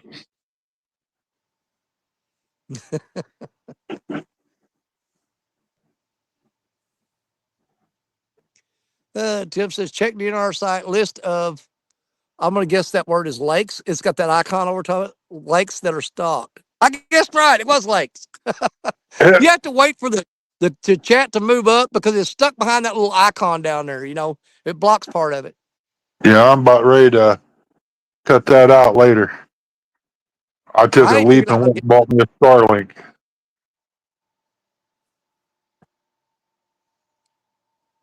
Oh, man, I tell you what, I got here and caught them two fish, and I thought, man, it's going to be a great day. But in the back of my mind, I said, I know what's going to happen. They're going to wait Uh, till I go live, and they're just going to quit biting. We've had a couple little bites, but we ain't caught crap after that. But I got All video. right. I didn't catch two fish today. It's when you least expect it, it's when they're going to hit. Well, it's usually uh, generally around between 5 and 6 o'clock they'll start to bite. That's Central Time. Let's see. I'm not sure what time it is now. Let me take a look It's here. probably 6:30. You're hour ahead, so I'm It's 5:34. I'm 4:34. Oh, you're 4. Okay, you're behind me. Gotcha. Yep, yep, 4:34. So that means we got an hour and a half to go, or hour and 26 minutes, and then it'll be time for Lance McCougas, Rivercast Tackle Chat Show that we're gonna go watch. And if these fish start biting between 5 and 6, I will hang around and pop up on that show. But if they don't, I'm just gonna watch it on the way home. Well, I'm going to jump back down. Thanks for letting me up. Be Man, careful. you're Good welcome luck. anytime, brother. Man, if you see me live and you don't come up when you want to, I'm gonna skin your head next time I see you. You're always Well, welcome. that'll be about the only thing you're going to be doing is skinning my head because I ain't got much hair left. It's falling out. You All know what? right, I don't brother. even know why she didn't wake up that morning when I fell on the ramp. She could hear a mouse out of It gas shook the house. 3/4. Yeah, Oh, the house well, rumble. Ernie, take care and get better, brother. We'll see you, man. All right, we'll be watching them deer shows. Oh, come on in, man. Sit around and watch. Right now, there's got so much stuff in the woods to eat. They're coming in way late, Yeah. sometimes 2 o'clock in the morning. But you never know when they're gonna pop up. No, no doubt, no doubt. All right, talk to you later, buddy. Be careful. All right, bye bye. Mr. Downtown Ernie Brown, ladies and gentlemen. Appreciate him stopping by and hanging out with us for a minute. C922 crappie barbecue caught two today, 5 and 3. Get wet and windy, and I quit. Well, I can't blame you. I missed tournament last night because I didn't want to get out here, pouring rain with the wind blowing, and get hypothermia. You know, now did I sit there at home watching it on? I had Palmetto's channel on the big screen, and I had Brian B's channel on the phone, and I watched the whole thing. Holy crap! There went a giant alligator gar just stuck his snout out of the water. Or try, nah, I ain't gonna try to catch him. Them alligator gar are kind of rare here right now. He's right up in that shallow water, and I looked down there just in time for see him stick his head up, and he kind of, just like swam along the surface, and he opened his mouth, went boom. Big alligator gar. I mean, he's not full grown. He's probably about 4.5, 5 feet, which I know they get like twice that size. But you don't see very many of them around here anymore. Them bow fishermen, they take them out as fast as the conservation department puts them in.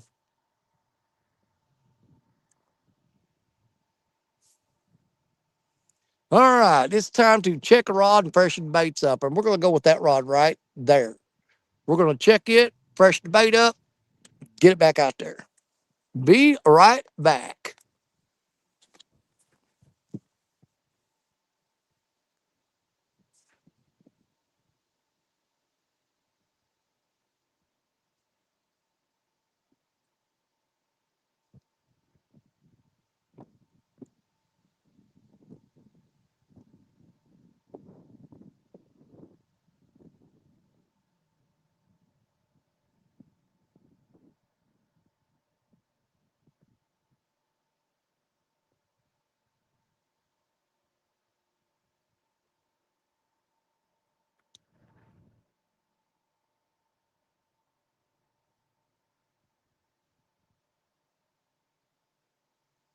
Huh.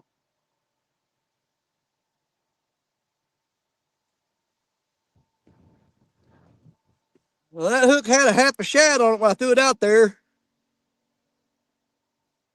Something just shoot it left the eyeball and the lips.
Yeah, it's one of the rods that was kind of twitching a little bit while ago.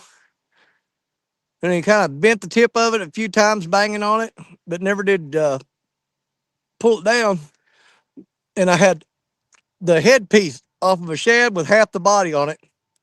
Just reeled it up, and all that was left on there was part of his skull, his one eye, and his lips. They chewed all the bait off of there. So that could be an eel.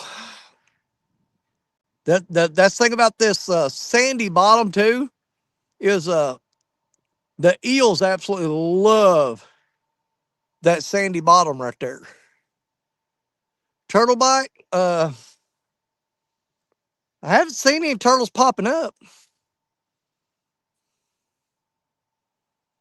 But my guess would be eel. I catch a lot of eels out of the Mississippi River. That we got a lot of them in here.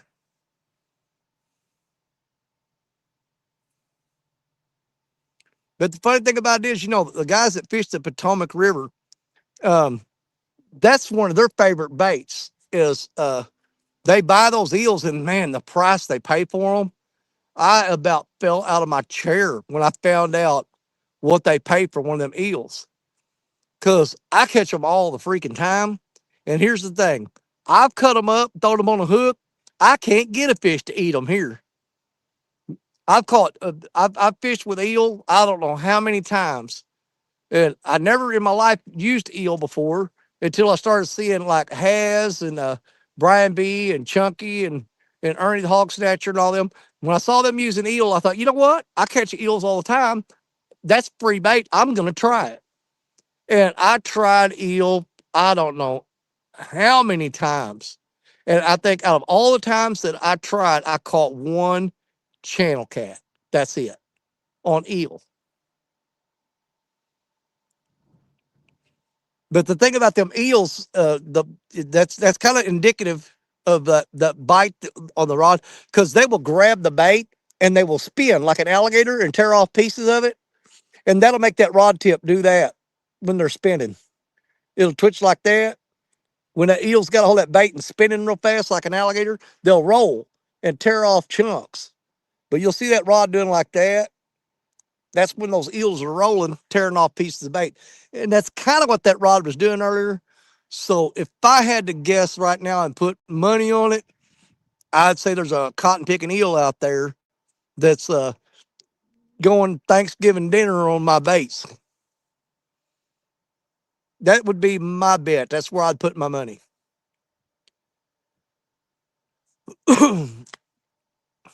Well, I wonder how Parker's doing at the zoo.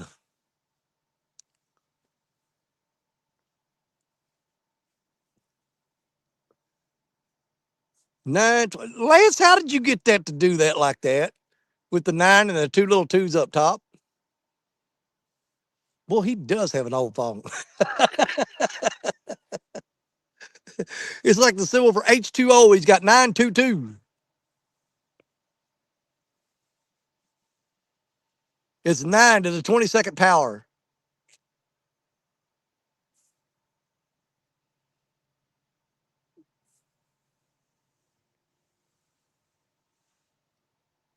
I was really, really hoping this bite was going to pick up as the evening started getting closer. But I'm not going to sit here and lie to you and tell you that my confidence levels are not dropping. They are. I still think if I stayed here till after dark, absolutely, them fish would move up into the shallow sandy flat and you'd fire them up. But I don't have any lights with me.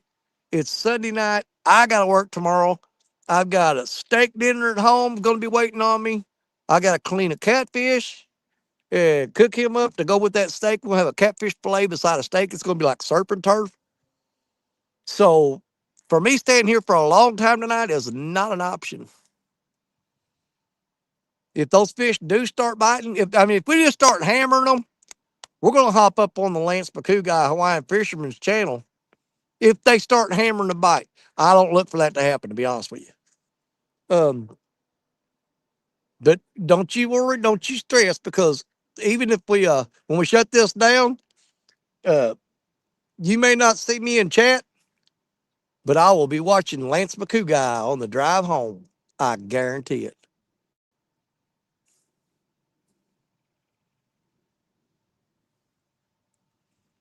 What I got to watch out for this afternoon, or excuse me, this evening, is I'm about 25 to 30 miles uh, away from where I normally fish at.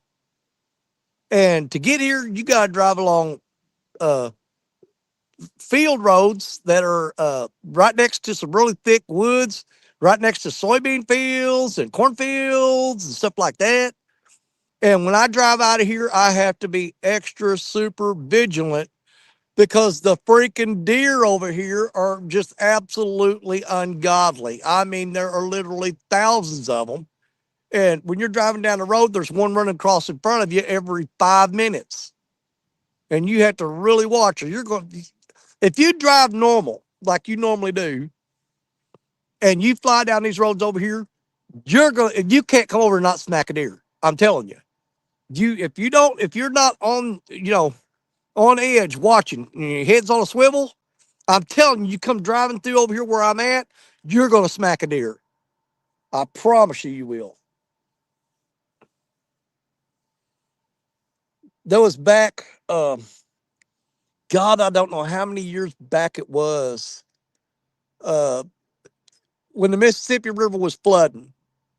And the town of Cairo, Illinois. I don't know if you guys have ever heard of Cairo, Illinois, but Cairo, Illinois was in danger of the town flooding and destroying the town. So, not far from here, where I'm at right now, there's a place called Birds Point Levee. You can look all this up. Okay. You can Google all this. But basically, they went through and put explosive charges uh, along a quarter-mile stretch of that levee. Okay. They buried them down into the levee, explosive charges, and they blew that levee. We live about 30 miles from the Mississippi River. And when they blew that levee with the explosive charges, it shook the freaking windows in our house 30 miles away. Now, the part I'm getting to on this, all right, now, when they blew that levee to save the town of Cairo, Illinois, some people call it Cairo, just depends on how you want to pronounce it. I don't care either way. I'm not going to correct you, and I hope that you don't correct me. It's Cairo, Cairo. People that live right here call it Cairo. People that's not from here call it Cairo. Anyways, Cairo, Illinois. They blew the levee to save that town. Now, When they blew that levee, it flooded out uh, thousands and thousands and thousands of acres of woods that I generally used to deer hunt in. Okay. Well, this tidal wave of water comes blowing through that levee. It hits some woods. I came over here to the river to go fishing, and you could not count the dead deer floating along the banks of the river that drowned when they blew that levee. And there was deer, there was coyotes, raccoons, possums, all that stuff. I mean, there was just dead animals as far as you could see floating along the river. That when that tidal wave of water came through there, it wasn't a natural occurrence, in my opinion, because they put explosive charges on the levee and they blew that levee. Now, animals have let's just say an instinct. They know when floodwater's coming generally. I mean, if there's a lot of rain and stuff, the natural instincts, they know, okay, water's going to rise. I probably need to get the hell out of here, and move to higher ground. But when you blow a freaking levee and you've got millions and millions of gallons of water coming through the woods in a tidal wave, those animals didn't have a chance. I'm picturing them deer getting hit with a 8-foot wall of water, maybe even higher than that, and slamming them into trees and bouncing them off the rocks and banging them around and beating the crap out of them and just killing them. And along with the raccoons and the possums and the rabbits and everything else that's on the ground. When that happened, like I said, I came over here and there were just dead animals floating. And you couldn't find like an eddy where the water swirls around like that. You couldn't find an eddy that didn't have just a massive pile of dead animals floating in it after they did that. A dead rabbit. How appropriate. That's a hell of a time for you to show up. Yep. But yeah, I remember that like it happened yesterday when they blew that levee to save that town. And my thing about it is there's just not a whole lot in Cairo, Illinois, or Cairo. If you ever go through there, I mean, I wouldn't stop there. I'll put it like that. That the human lives and human property and stuff like that is generally always going to take precedence over uh, wildlife. Now the thing about it is though, they could have evacuated that town, and when the floodwaters came in there, and don't get mad at me. This is just my personal opinion. But if that town would have got flooded out, they really didn't lose much because there's not much there anymore. Um, it used to be a big industry town, industrial. They had a lot of factories and stuff. But whenever a lot of those factories shut down and they went to Mexico and China and such like that, it basically killed that town. Okay. So there really wasn't nothing there at all. Uh, you drive through that town and a lot of the houses and stores and stuff, they're abandoned, broken out windows that aren't even boarded up. Cats and dogs and stuff living in the houses where people used to live. But that's the levee. They blew the levee to save that freaking town, And I would have just like, you know what? With the money it cost them to do that, I would have just relocated the very few residents that live there. It wouldn't have been that much more because they had to pay off all of the farmers whose crops they flooded out, which was a freaking lot, a lot. The loss in revenue from because it took forever for that the wildlife area where all the deer and stuff that people hunted and stuff. It took forever for those to come back to a sustainable population. Okay. Let's see what I don't want to miss that. Danny, we had a levee breach south of here, broke in two places and flooded the town of Pacific Junction. And I-29 south under 6 feet of water. Yeah. See it. It's the Hillbilly Moonshiners comes in here. Welcome in. Good to see you. That sun's getting low, you guys. It's going to go behind them trees in a minute. And if we're going to catch any fish, generally my confidence levels are highest when the sun gets behind the trees behind me. Catfish Cowboy, how you doing, brother? Good to see you. But we're going to give it a little bit longer. Let me check. I have to flip my phone to see what time it is. It is 4:54. We've got another hour to go. We've got another hour to go. And then we're going to hop off here and let Lance do his thing.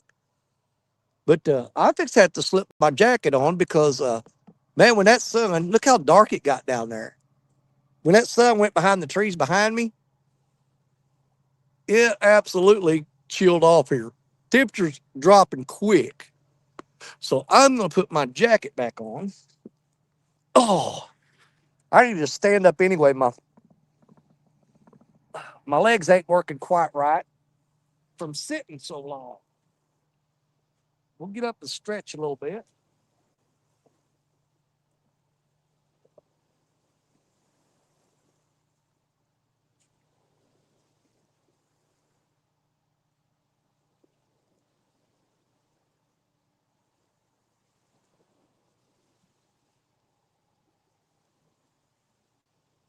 I want my back at pop. Oh, in a good way. All right.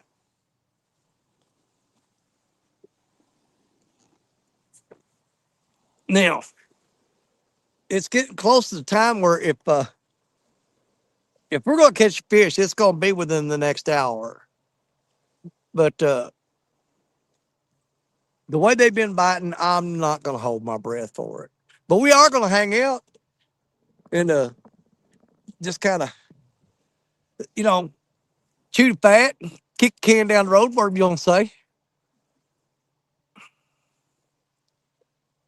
If it wasn't for my dadgum, the possibility of me throwing my back out, I am seeing so many those fish out there on the surface. A lot of them's Asian carp, some of them are buffalo, some of them are grass carp. I've got snagging hooks in the truck. I will put it on one of them 10-foot rods, but I almost guarantee you, if I went down there and started snagging them fish, within 5 or 6 throws, my back would be hurting me so bad I wouldn't want to do it no more. So we're just going to ride this monkey all the way to the end of the train tracks. And we're going to let these rods sit here and see if we can't try to pull a fish out of here before it's time for Lance's show. We're going to give it the old college try. Okay, let me go back here and kind of catch up on what's going on here. Dead Rabbit said, heading out tomorrow if wind has died, supposed to be up to 70. Isn't it funny how we've all summer long we were like, man, I wish it would get down to 70. And now, just within the past few days, we're like, man, I wish it would get up to 70.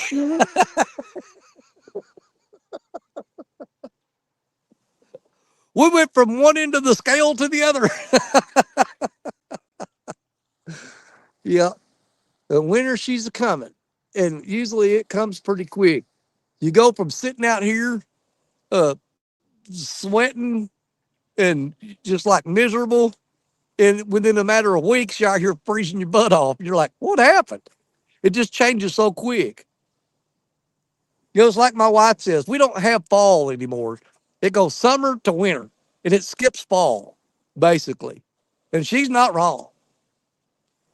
Might go pre-fish my before the 25th. Let's see. Mike Lockhart. Danny, I'm planning on keeping this big river cat that hangs out in my honey hole. Well, buddy, if that's what you want to do, you do it. But just remember, once you take that fish out of that honey hole, he ain't there no more.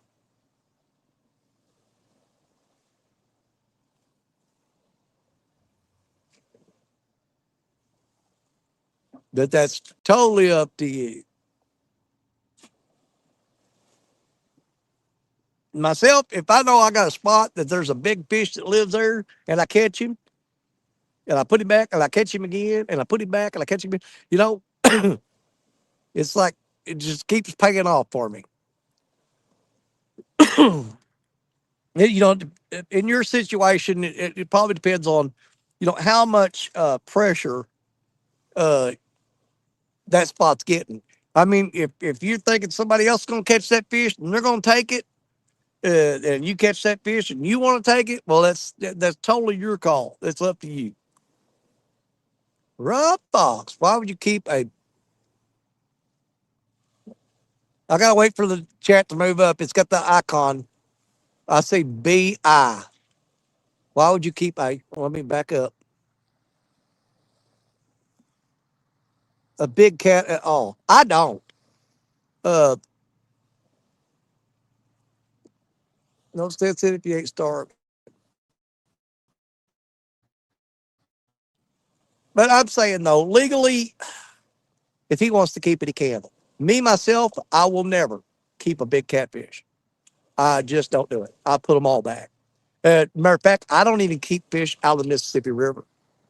Um, hate to fish the tournament in a dead spot, not losing to Bobby again. Oh my God. Oh yeah. But no, I don't keep any fish out of Mississippi or any other. The only bodies of water, and you guys, if you've watched me on a regular basis, you know this. If I want fish, I go to Illinois and I'll fish one of those lakes there because of the fact that they are overstocked. And because they're overstocked, those lakes, the fish are stunted. Most of them you catch are between a pound and 2.5 pounds, and there's just so many of them in there that they're not growing. There's too many, and they said there's no limit. You catch what you want. Those are the fish I go catch, and I bring those home, clean them, and eat them. Is because of the fact that um, those fish, some of those fish need to be removed. Okay, now on the river, um, we don't need to take those fish out. Okay.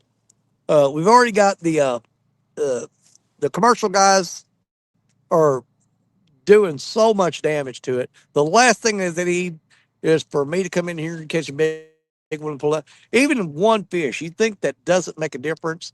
It makes an absolutely devastating difference because the bigger the fish is, the more eggs they lay. You take that fish out of the system, you're not just getting rid of that fish, you're getting rid of every egg that fish would have laid over the next so many years, and you're removing that many fish from the waterway, from the ecosystem. But I'm not going to preach to anybody about that stuff. It's not my job, but it kind of is all of our jobs. But at the same time, you got to be careful. You know what I'm saying? You got to be careful. You can, you know, tell that to people to try to educate them. But if you come across as preachy or bossy or demanding, you're doing more damage by doing that than you are just shutting up and saying nothing. Honestly, because once you piss that person off, some of them, not everybody, some of them will keep fish out of spite after that moment. Oh, you gonna tell me I can't keep? Watch me. Watch me. I'll keep everyone. That hey, human beings, man, they're. I just don't know. We, you know, they say that we're the superior species on the planet, but sometimes because of our emotions, I just don't believe we are on that aspect of it because you're too easily uh, prompted into action from emotional responses. Does that make sense? You know what I'm saying? So, like I said, when you talk to somebody, you got to look at the emotional aspect of it when you're talking to them. Don't piss them off because you're just going to make it worse. Okay, you absolutely are. If you think you can talk to that person calmly, now if they start giving you any flack, any like back talk or grief, leave it alone. Leave it alone because you're not going to accomplish anything there. They've already made their mind up. They're in defense mode, and they're going to go from defense mode to attack. And that's when they start telling you, go F yourself, blah, blah, blah, blah. You're not going to tell me what to do. You just made it worse. That's all you did.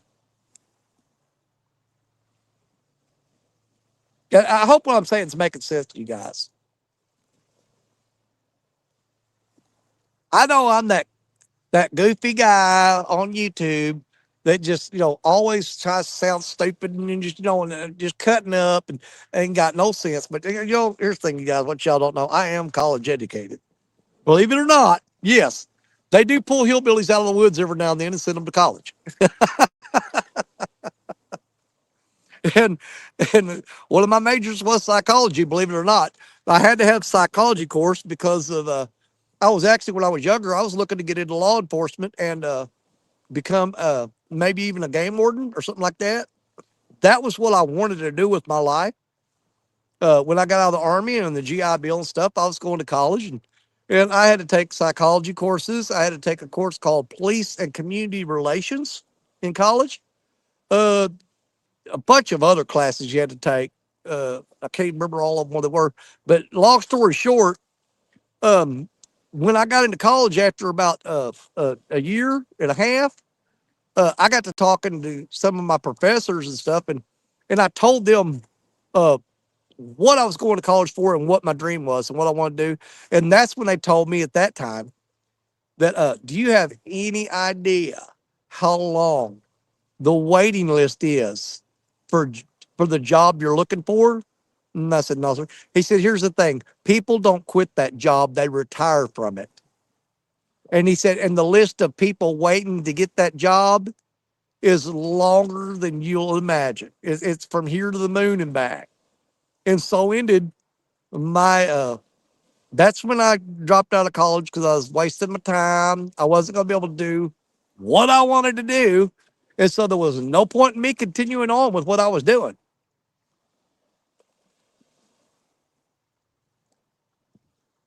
Let's see here. Michael, um, might be too muddy to eat if you're really big. They have huge mud stripes. And I'm going to go a little bit further on that. Okay. Yes. Okay. Because I'm going to put this out there as facts from what I've learned. Okay. And you can disagree with me, anybody that wants to. I'm not going to be offended by it. I like to have I don't call it a debate, I call it a discussion. My debate slash discussion when it comes to bigger fish. Yes, there's a mud line in there. Now, bear with me because I'm fixing to make some of you turn them loose people mad, but I'm going to turn the tracks around and I'm going to come back. There's a huge mud line and a lot of nasty meat on a big fish that has to be trimmed off there in order to be that fish to be palatable for you to eat it and it tastes good. Okay. Now, that being said, uh, even a big giant blue cat, okay, if you trim it properly, cut all the fat off there, all the mudline stuff, it has absolutely delicious meat on it. Okay. There's the part that's going to piss you guys off. You're going, whoa, whoa, shut up, stop. Okay. Hold on. I'm not done. I'm not done. Now, even though you can trim all the fat and the mudline and all the trashy stuff off of that big giant blue cat and make some delicious meat, here's the other problem you're going to have. The bigger that fish is and the longer he's lived, there's a lot of mercury and hard metals and chemicals in every river system in the United States now. And the longer that fish has lived, the more of those toxic and unhealthy chemicals that fish has absorbed into his body. And trust me when I say, if you had any idea, if they tested the meat on those fish, if you had any idea what you're eating, you wouldn't put it in your freaking mouth. I promise you that. You wouldn't eat it because you're looking at stuff that causes cancer. Uh, you know, pregnant women, you can cause damage to your baby from overeating uh, those big fish that's full of mercury and hard metals and stuff like that. So even though you can make a big fish taste good, yes, you can. You can trim the fat off there. You can trim all the trash off of it, and they are delicious. I don't care how big they are. They're delicious. They're not good for you. Okay? I'm going to say it again. They are not good for you. Just because it tastes good don't mean you're supposed to eat it. Shut up. There's a couple of you guys in there that's going to just don't comment on that. I know there's some smart ass out there right now. This head just went in a whole different direction. But no, that's my opinion on it. It is strictly my opinion. It's based on my facts, okay, that may not be your facts, but they're my facts. And that's how I live by that information right there, okay? Now, so that takes, for me, that takes the big fish off the board. Number one, you want to keep those big fish out there as breeders. You want to keep them out there as keep the genetics in the water, but you don't want to be eating the stuff that's in them. Now, smaller smaller fish, okay, that have not lived that long and haven't had time to absorb all that bad stuff into their body. Absolutely nothing wrong with eating them. They're perfect for the plate. I'm telling you. You get a way better fish if you catch the my limit on size for eating any catfish is one of the lowest you've ever seen. Mine is 3 pounds and under. I've seen people said they'll, for they'll go 10 pounds and under. Some people say for a flathead 15 and under, and some people say for a flathead there's no limit. I've seen guys that'll argue with me on this river. They say flathead's the best eating fish there is. No matter how big they get, they're good to eat. Well, I'm not going to argue with you about it. Okay, I'm not. Me personally, I've cleaned and eaten flathead catfish. The only part of a flathead that I even like is the belly meat on there. The belly meat on a flathead catfish, to me, for me personally, the belly meat is the best meat on a flathead. Now, that being said, yeah, I'm not going to kill a fish just for the belly meat. I'm not. Because I don't care for the fillets on a flathead. Don't like them. Don't don't care for them at all.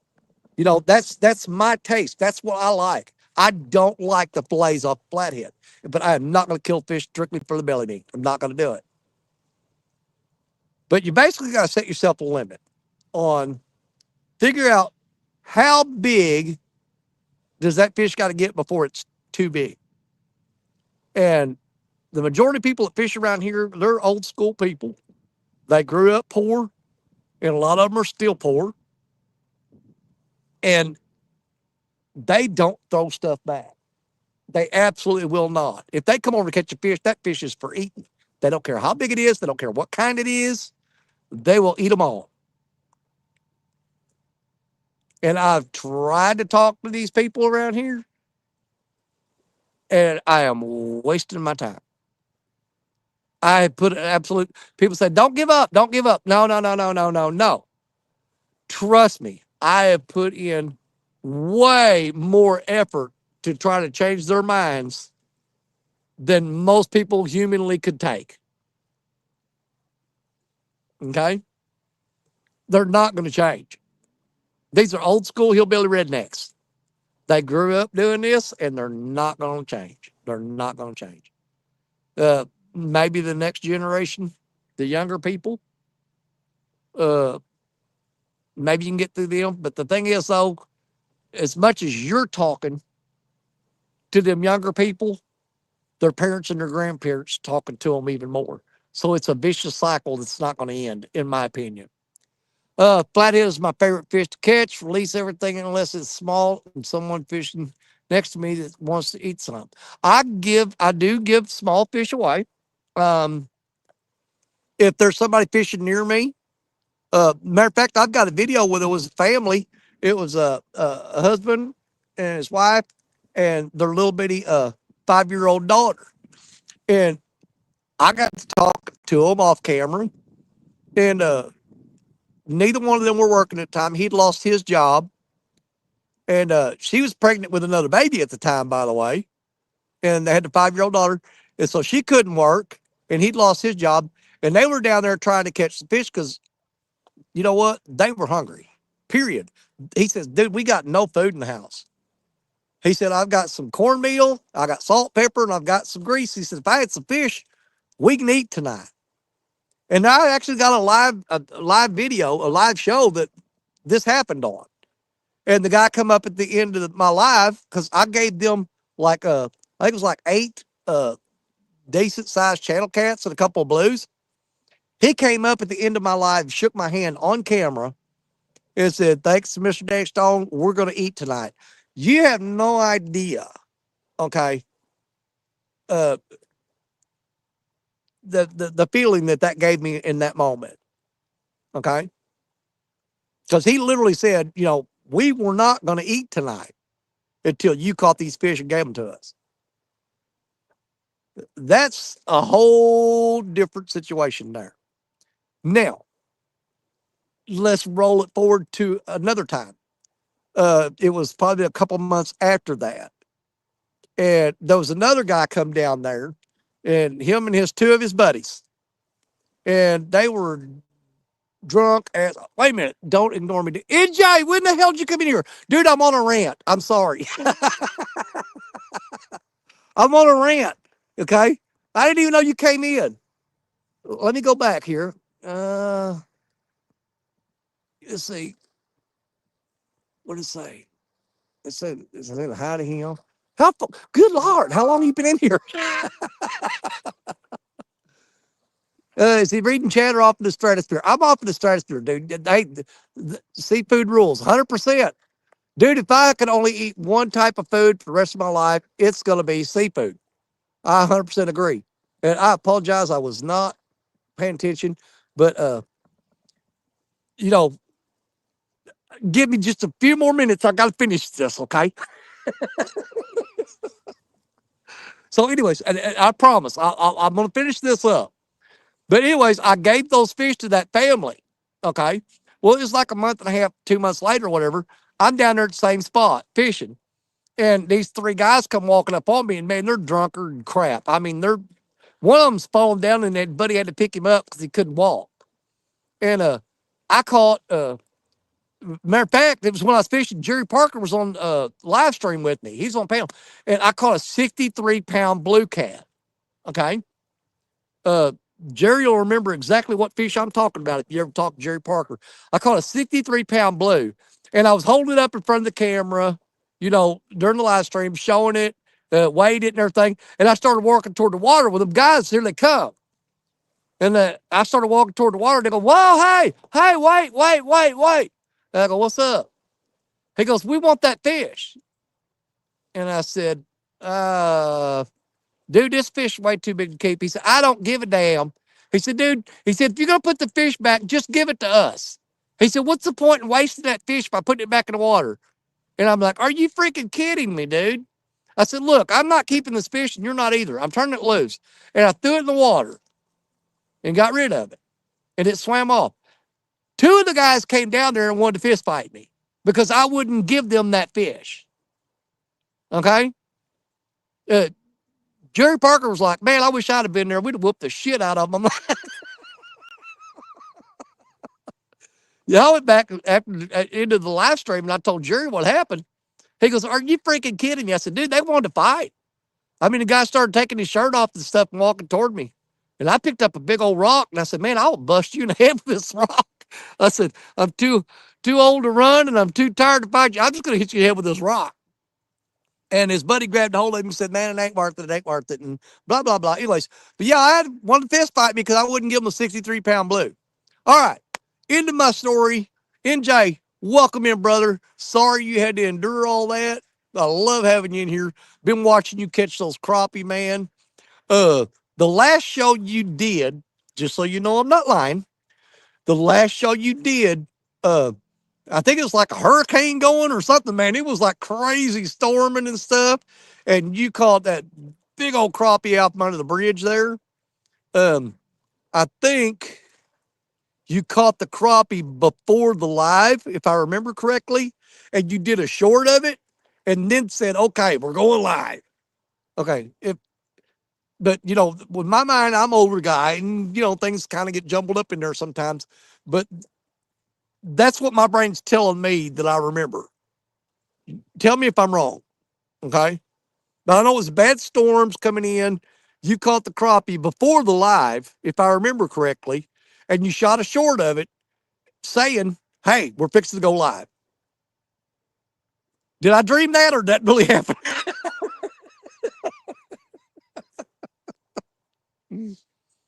Asking for a friend.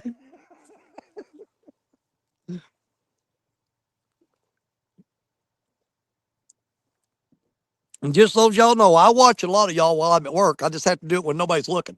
I have to keep my phone down low, and kind of lay it off to the side.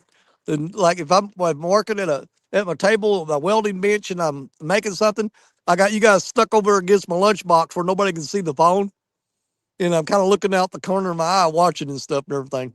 Yeah, I can't pick up the phone and comment because they'll see me. They got cameras up everywhere, and they'll see me playing with my phone during work time. So I basically just listen to y'all, and then look over there every now and then when you say something that catches my attention.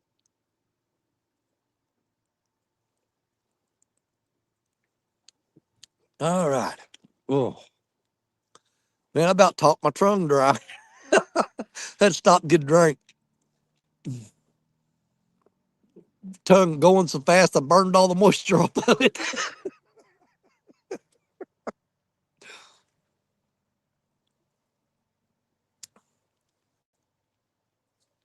Well, I was really hoping that this was going to be the peak time that them fish was going to bite, but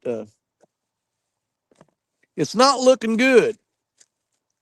But I'm seeing right now, right at the edge of the water there, I'm seeing a bunch of gars starting to move in because they're swimming up there real close to the bank and their tails are coming out of the water.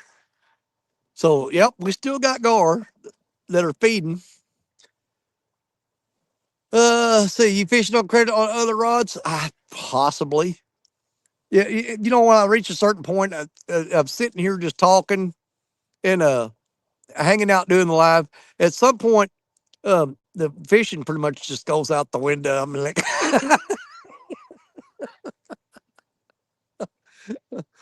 it goes from fishing to Danny Stone bullshitting on the bank. You know what I'm saying? It gets to that point. But I have been kind of, watching over the camera and keeping on them rods. And if I ain't seen them move, I'm going to assume there's still bait on there. Now, I had 2 or 3 rods that got tapped on earlier, and we reeled them up, and bait was gone. But I ain't seen none of them move the entire time that I was on that ramp. And you got a few of the party people starting to show up here because I'm hearing 4-wheelers and side by sides downstream of me. They're on the sandbar. That means they'll come blasting through here for too long. And it's always going to be the same old thing. They're smoking weed and drinking beer.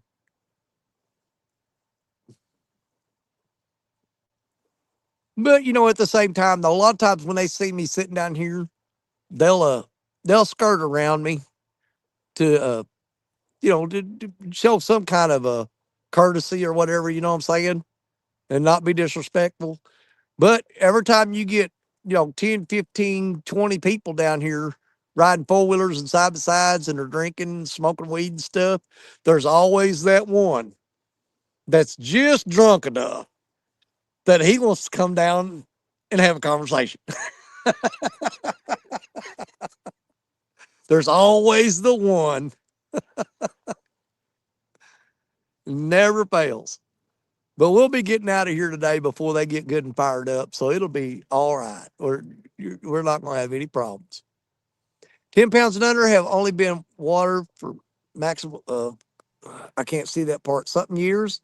5 pound, 3 to 5 years. And see the little icons blocking part of that comment. So I can't read that completely. Fish don't credit on the rods. Probably, NJ saying hi, Tim. And NJ, did I miss a comment from you earlier? You saying, you said don't ignore me? Did you say something, or you just want me to acknowledge the fact that you're here?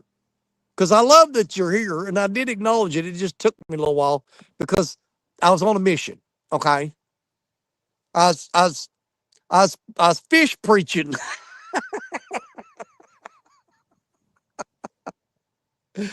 Oh, boy, it would be nice for one of those rods to go down.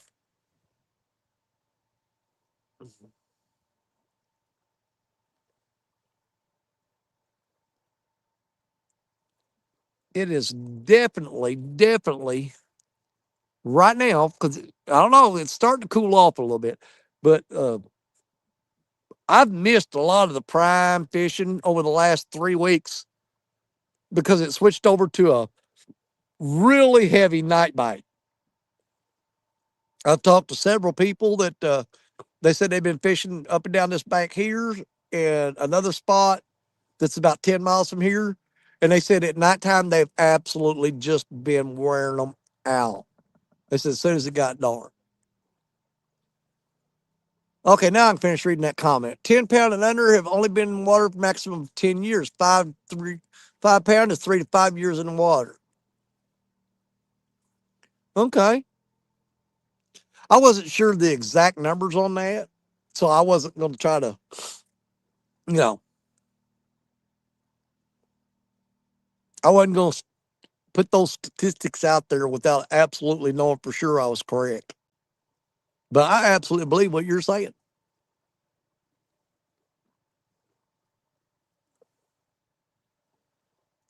There ain't no fish on my line today.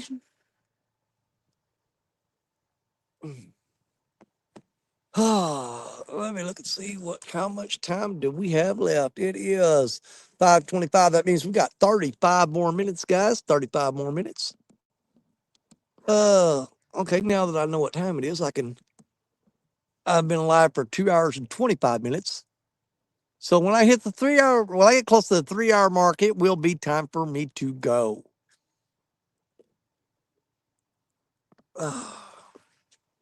But never fear, Lance McCouguy is here, and he'll bring along the RCT crew with him.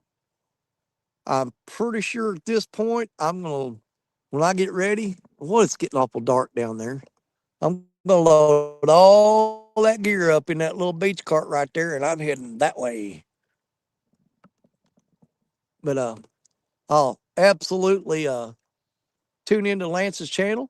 I will be listening in chat on the long drive home because I drove a long ways today. We are far from where we normally fish. In all honesty, I should have shut this down at 5 o'clock and been packing up so I get home at a decent time. But we're too far into it to quit now.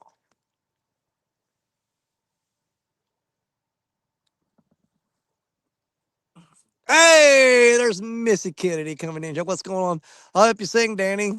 Gonna be packing up, getting on my way. Well, Missy, I would love some time for us to just hang out on fishing banks singing together. I don't know how everybody else feel about that, but I'd love it.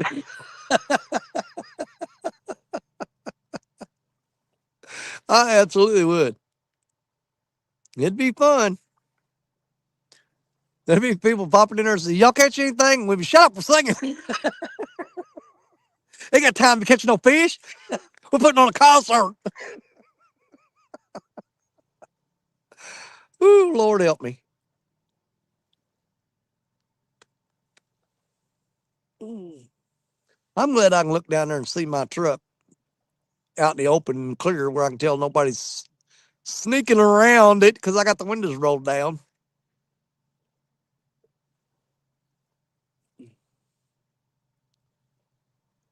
Okay, we've got 32 minutes to go. I'm going to. Oh.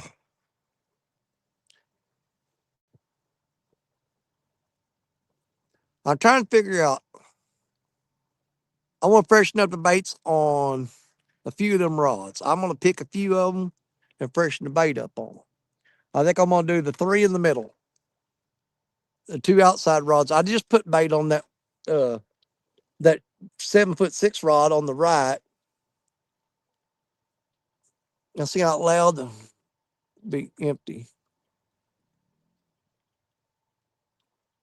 I'm trying to see what that one word is. This is if I sing out loud the chat, I'm guessing. I'm gonna guess chat. I can't see that word because it's got an icon on it.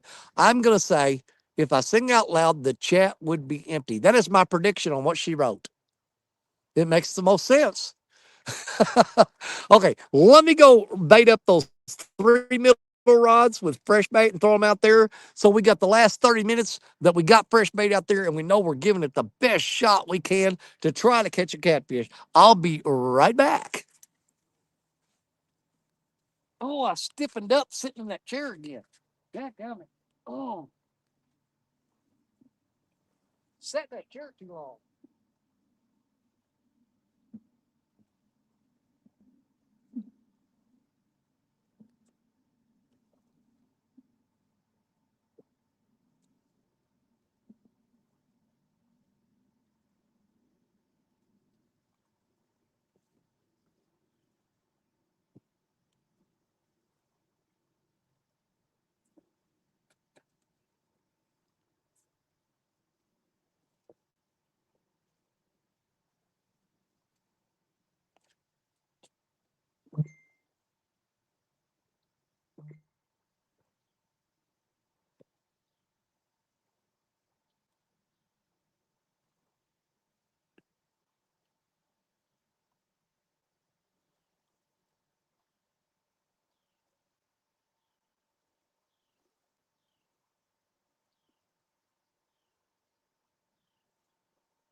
Yeah, well, we still had bait on all three of those rods, so we weren't fishing on credit. And I went ahead and picked up those empty beer bottles that somebody left down there. I'm going to put them in a cooler so I don't get in a rush and forget those when I leave.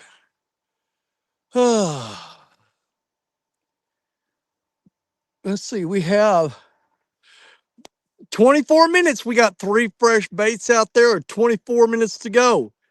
Can a miracle happen? Can we pull it off? Can we get a fish to bite? We'll see. We'll hang out together and find out. But, at the very least, I came down here in a nice, comfortable spot today. Got to get away from that rocky shoreline. It's so hard to fish and so difficult to get in and out of there and carrying the gear and stuff. And we came down here to Easy Street today and got on the beach with the little beach cart and hauled all of our gear down here, nice and comfortable. Um, got to clean up some trash that some people left. So that's a good thing. And we did catch a decent blue and a small channel cat today. But the most important thing is I got to hang out and talk to some of the most wonderful people in my life. And that's all you guys right there in chat. You guys are amazing. My wife says, besides work, uh, I don't really like hang out with or, you know, spend time with anybody other than, when I can, I spend time with my buddy Richard Cluck. And even on rarer occasions than that, I'll get to go hang out with Jerry Parker. We don't see each other, about maybe once every month or every 2 months, something like that. Get to see Richard about every other week. Other than that, I don't really hang out with people. I'm either on YouTube, at work, or sleep. That's it. As far as socializing, I just really don't do a lot of it, to be honest with you. So that's a big thing for me and a big part of why I do a show every Sunday. I know it's kind of weird that, because we're not actually hanging out, but the only time I get to sit and actually have conversations, so to speak, is on Sunday during my live show when, if I'm not like, really distracted and ignoring chat. But it gives me the opportunity to read you guys' comments and basically have a conversation with you, even though it's not side by side in real life. That's pretty much the extent of my social life, to be honest with you. I know y'all probably think I'm just some just wild, crazy guy. It's always hanging out with people and running around doing this. I don't. Um, I can't remember other than Richard Cluck and Jerry Parker and Josh Dunnigan. The last time I really like hung out with anybody, and that's why, like when we did the Mississippi River Monsters down in Memphis and everything. Sometimes I'm a little awkward, around people in real life, face to face. I'm not as outgoing as the person that they know from YouTube because it's easier to sit behind this camera and freely speak, so to say, freely speak the thoughts that's in my mind. Whereas face to face with a person, it doesn't it doesn't flow, you know, out of my heart, mind, and soul the way it does here. Because when you're face to face with a person, you tend to be, for me personally, I tend to be a little more cautious about uh, what I talk about, how much I talk about it, uh, for the simple fact that uh, it goes back to, you got to be careful. You don't want to piss anybody off. It's so easy today.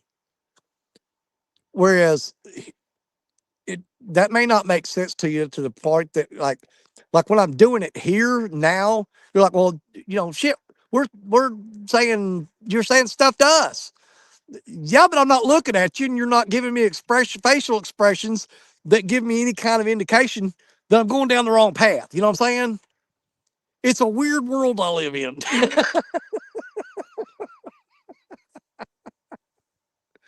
I mean, you just got to understand how Danny Stone is to be able to.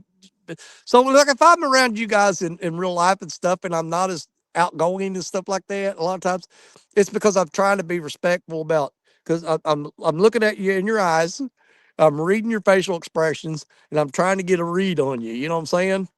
To the point where I'm like, am I saying something that might offend them or might upset them or something? And it just throws my whole game off because I can see your face, and that makes me tend to be a little more cautious. Does that make sense? You know what I'm saying? Whereas if I can't see your face, I'll ramble on like an idiot. You know what I'm saying? I'll just roll it out there for you. And if I ever say anything that offends anybody, it's not intentional. Well, sometimes it is. There may be one or two people out there that I just really don't give a crap. You know what I'm saying? But 99.9% of you, it does matter to me uh, what you think. It is very, very important to me. And if I ever got any indication that I upset any of you or anything, uh, don't be mad when you message me and tell me. Okay, because if you come at me angry, I'm gonna come back at you angry. Just say, hey, what you said the other day on your live, I've thought about it a couple days, and it kind of struck a nerve with me, And, you may not have meant it that way, but if you come at me like that, we're good. Because I'm going to listen to you and say, okay, you're right. I screwed up right there, and I'm 100% sorry. I apologize. But if you come at me guns blazing, I'm shooting back.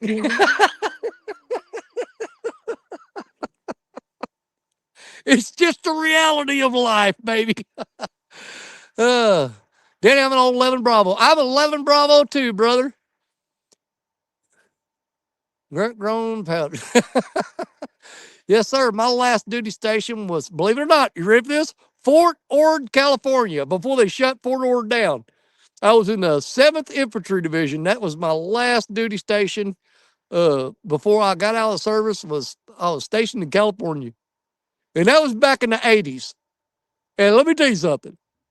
I'm not going to sit there and badmouth California. I'm not going to do it. I could, but I'm not going to.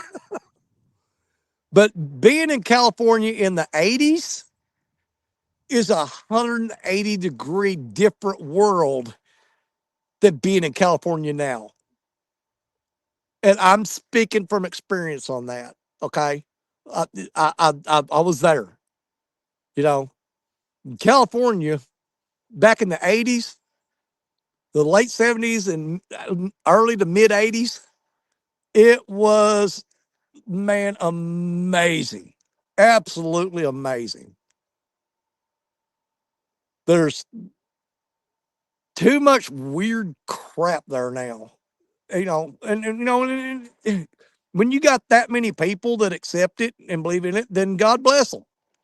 If they're happy amongst each other, doing some, here's the thing. This is one of those things where I'm tiptoeing. Okay, just because it's weird to me doesn't mean it's weird to everybody. You can't assume that you see something and go, oh my God, that's just freaking weird, or that's not right or something. It's not right to me, and it's weird to me. But you got to be careful that you don't, you know, assume then everybody's in the same spot as you are in your head. Harmony Church at Fort Benning, Georgia. Oh my God, dude, I was there. That's where I did my basic training at Fort Benning, Georgia. That's where I went to basic at. I did basic and AIT there because I was infantry. Did you know that I worked for a children's hospital in Memphis? No, Mike, I did not know that. I did not know that. Well, this may interest you. Give me a second.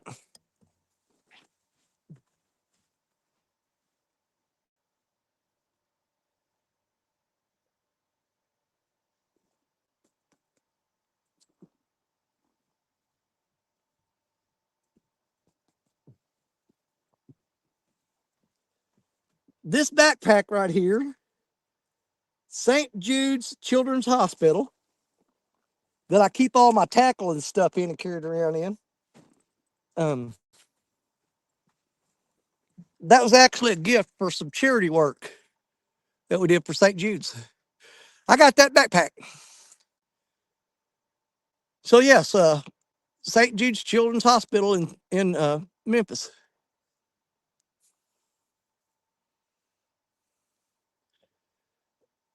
A22 in 84. I was Charlie. What was it? No, I was Echo 521. Echo 521, something like that. I was Charlie Company in California. Charlie Rock, 7th Infantry Division. I was in, let's see, 7th Infantry Division, 2nd Brigade, 27th Infantry. I can't remember the numbers now. 327. 3rd Battalion, 2nd Brigade, 7th Infantry Division. Charlie Rock, 327. That's what I was in California. It's 3rd Battalion, 2nd Brigade, 7th Infantry, 327. We were the Wolfhounds. That was our company deal, our logo. And we had a big giant wolfhound painted on the side of the building. It looked like a werewolf. But if you go through my Facebook page, you'll see a lot of guys in there. I'm still in touch with all my Army buddies, every one of them. And they comment a lot. Anytime one of us passes away, everybody gets notified. We just lost a guy day before yesterday, as a matter of fact. But anytime one of us passes away, the rest of us all message and notify each other and let them know, hey, we lost another one. What do we got? We got 12 minutes left. Boy, it's getting dark fast, guys. I will have to pack up and boogie out of here quick. But don't worry about me. I'll make it just fine because it's a straight shot to the truck. I'm going to make one trip because I got the old trusty handy dandy cart. Everything is loaded on there. The rods have got rod holders. They sit down in there, and it takes me less than 5 minutes to pack all that up, and I can be at the truck in 2. So 7 minutes total, and I'm in the truck and driving. Way better than when I'm down there on those rocks, because you're talking about to get out of those rocks and carry all the gear up. You're talking 2 or 3 trips up and down the bank over those rocks. You're talking anywhere from 25 to 30 minutes before I even get the stuff to the truck, and then load the truck and then go. When I got out, I was first of the 168th Infantry, 34th Infantry Division. Yeah.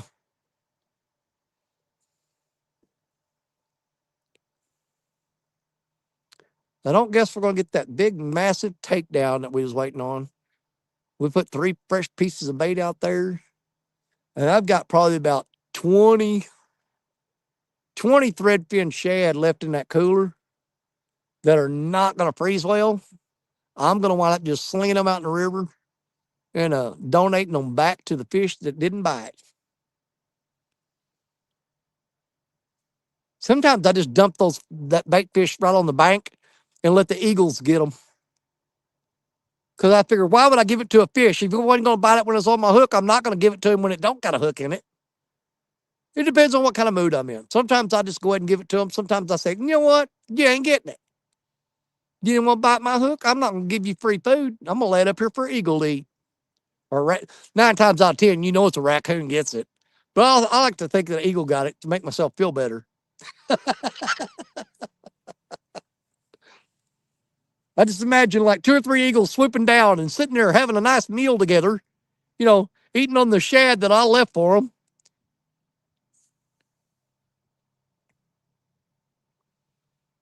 Look, I hear it. The side by side running behind me. I can hear the music thumping. I can feel it.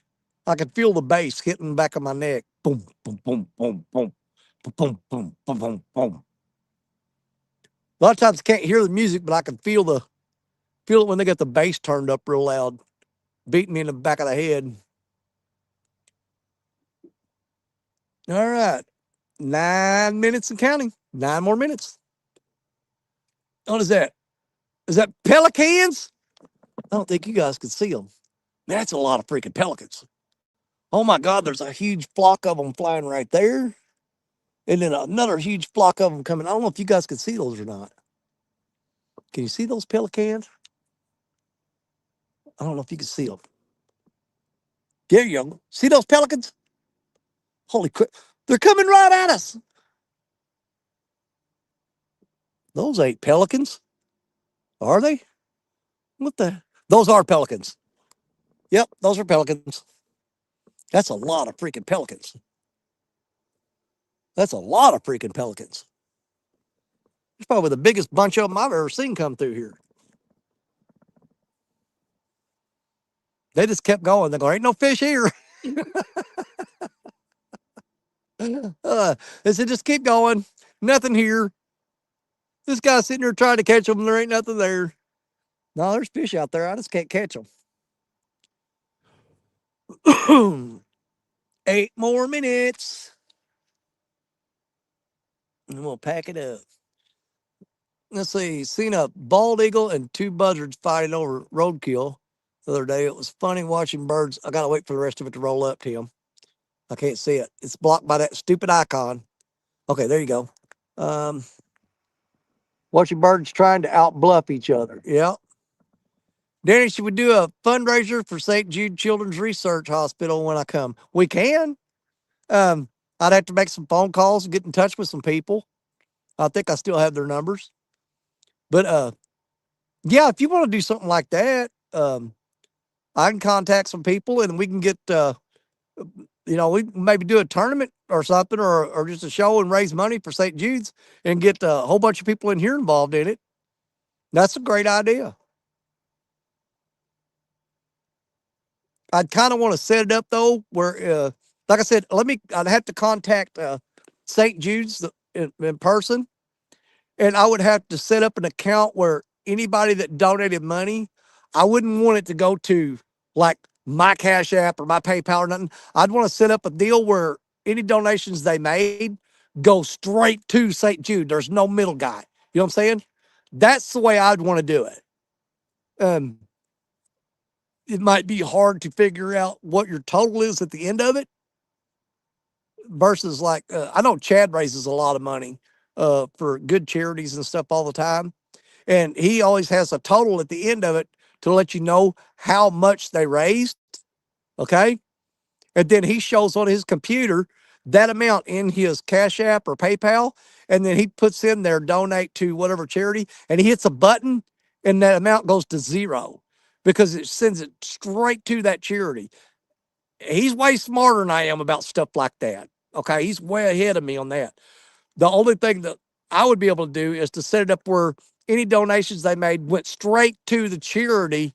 It would never ever see my PayPal, my Cash App, or anything like that. I honestly, I just don't want that responsibility. Um, I'd love to raise money for the charity, but I would rather when there are people donate that it goes directly to the charity. I don't want to be the middle guy. You know what I'm saying? That where something could get screwed up. I just don't want that pressure on me. I'd rather having a thing set up where, you know what I'm saying? You get what I'm saying? It's got to be set up to where when they donate, it goes directly to the charity. It don't go to me and me have to get it all together and then give it to the charity. Let's go straight to them. You know, it'd be kind of like of a weird deal where they'd be like, oh, we just got a $5 donation. Oh, we got a $50 donation. Oh, there's a $20 donation, and 10. And so they wouldn't get like this big lumps, impressive sum. They'd just get a whole bunch of little bitty ones. And they'd be like going crazy all day long. Oh my God, this thing's been dinging all day long. You know, ever $2, $5, 10, 20, 50, 100, blah, blah, blah. It's just going off left and right. Crazy, crazy, crazy. You know, so it's not like you're giving one big chunk. Catfish Dog member for 20 months. Brother, thank you. I appreciate it so much. I do, I do, I do. You're awesome. You're amazing. We got less than 5 minutes to go, guys, and we're going to tell everybody bye and get out of here. And make sure that you guys go over to Lance McCouguy, the Hawaiian fisherman, for the RCT chat show immediately following this. Okay. I'm going to be watching it on the way home. I'm going to get all this gear packed up, get it in my truck, and I'll put my phone up on the visor or whatever and tune it in and just listen to it. I'll Bluetooth it to my radio. That way I can hear it perfectly clear. You know what I'm saying? But yeah, I'll be watching the Lance McCouguy show on the drive home. And I would consider it a personal favor for you guys to stop in there to Lance and say hi to him. And if you like, you can hang out for a little while. Dang, it's been almost 2 years. Time flies among friends. Absolutely it does. Absolutely it does. I just don't think we're going to get that big old banger bite that rod's just going to slam and go down. And I said I was going to keep one fish today, and I got one fish. I got like a little 2 pound channel cat that's going to make 2 fillets, one for me, one for my wife. And she'll have stuff laid out and ready to go, and I'll get that thing cooked up and catch fish with us. Thanks for the entertainment, Daddy. You are so welcome, brother. Thank you for hanging out and listening to this bull crap. Man, there comes another freaking bunch of pelicans. I wish you guys could see them like I can. I don't think you can see them. They're coming right at us. I think once they get to a certain spot that the sun glares off of them and then you can see them. Now you can see them. There they are. There they are. That is a lot of freaking pelicans. Oh my God, they're flying right over us. Please don't poop. Be a pelican, not a pelicant. You can do it, bird. Strive to do better.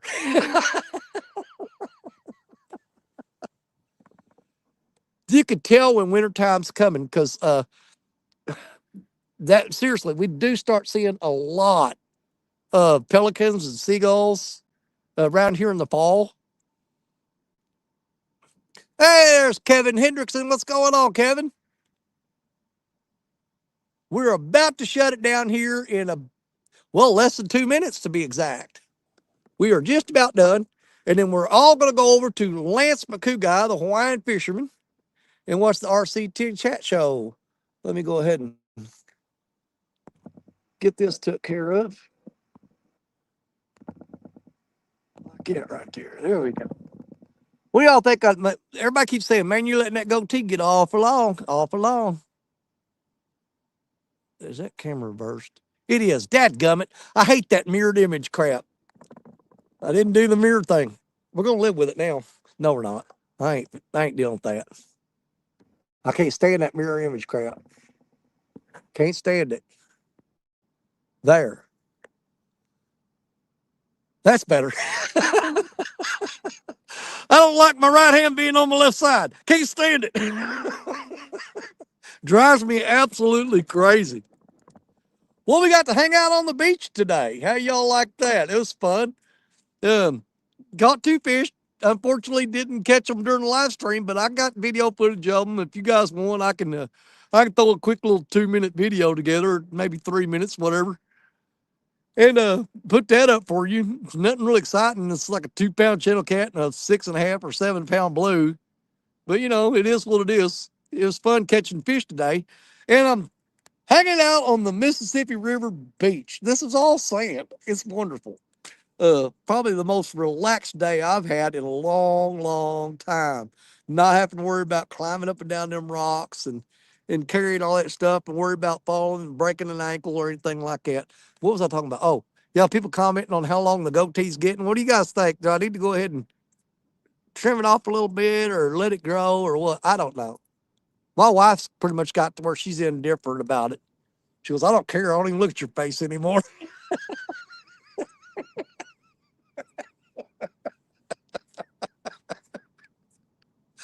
She didn't say that out loud. It is that time. It is time. You guys, I want you to head over to Lance McCouga, the Hawaiian Fisherman's Channel. I'm going to be listening and chat. I'm going to hop in there. Probably won't be doing a whole lot of chatting because I'm going to be driving, but I'll be there in heart, soul, and, well, I'll be there. I just won't be talking. Thank you guys for hanging out with me today. I had an absolute blast. You make this fun. When I get up here and I get to be able to see the chat and actually converse with you guys, I don't always do a very good job of that. I don't. I know it, and I apologize. Sometimes it's hard to see the screen, and I get to a point where I'm just so aggravated. I'm just like, forget it, you know. But today was a good day. I mean, with the angle of the sun and everything, I was able to read chat all day long, and it was just absolutely a blast. You're my brothers, you're my sisters, you're my catfish family. God bless each and every one of you. Because come here. You know that Danny Stone loves you. And I'll see you again real soon. God bless y'all. I love you. Thank you for hanging out with me. We'll see you later. Bye, y'all.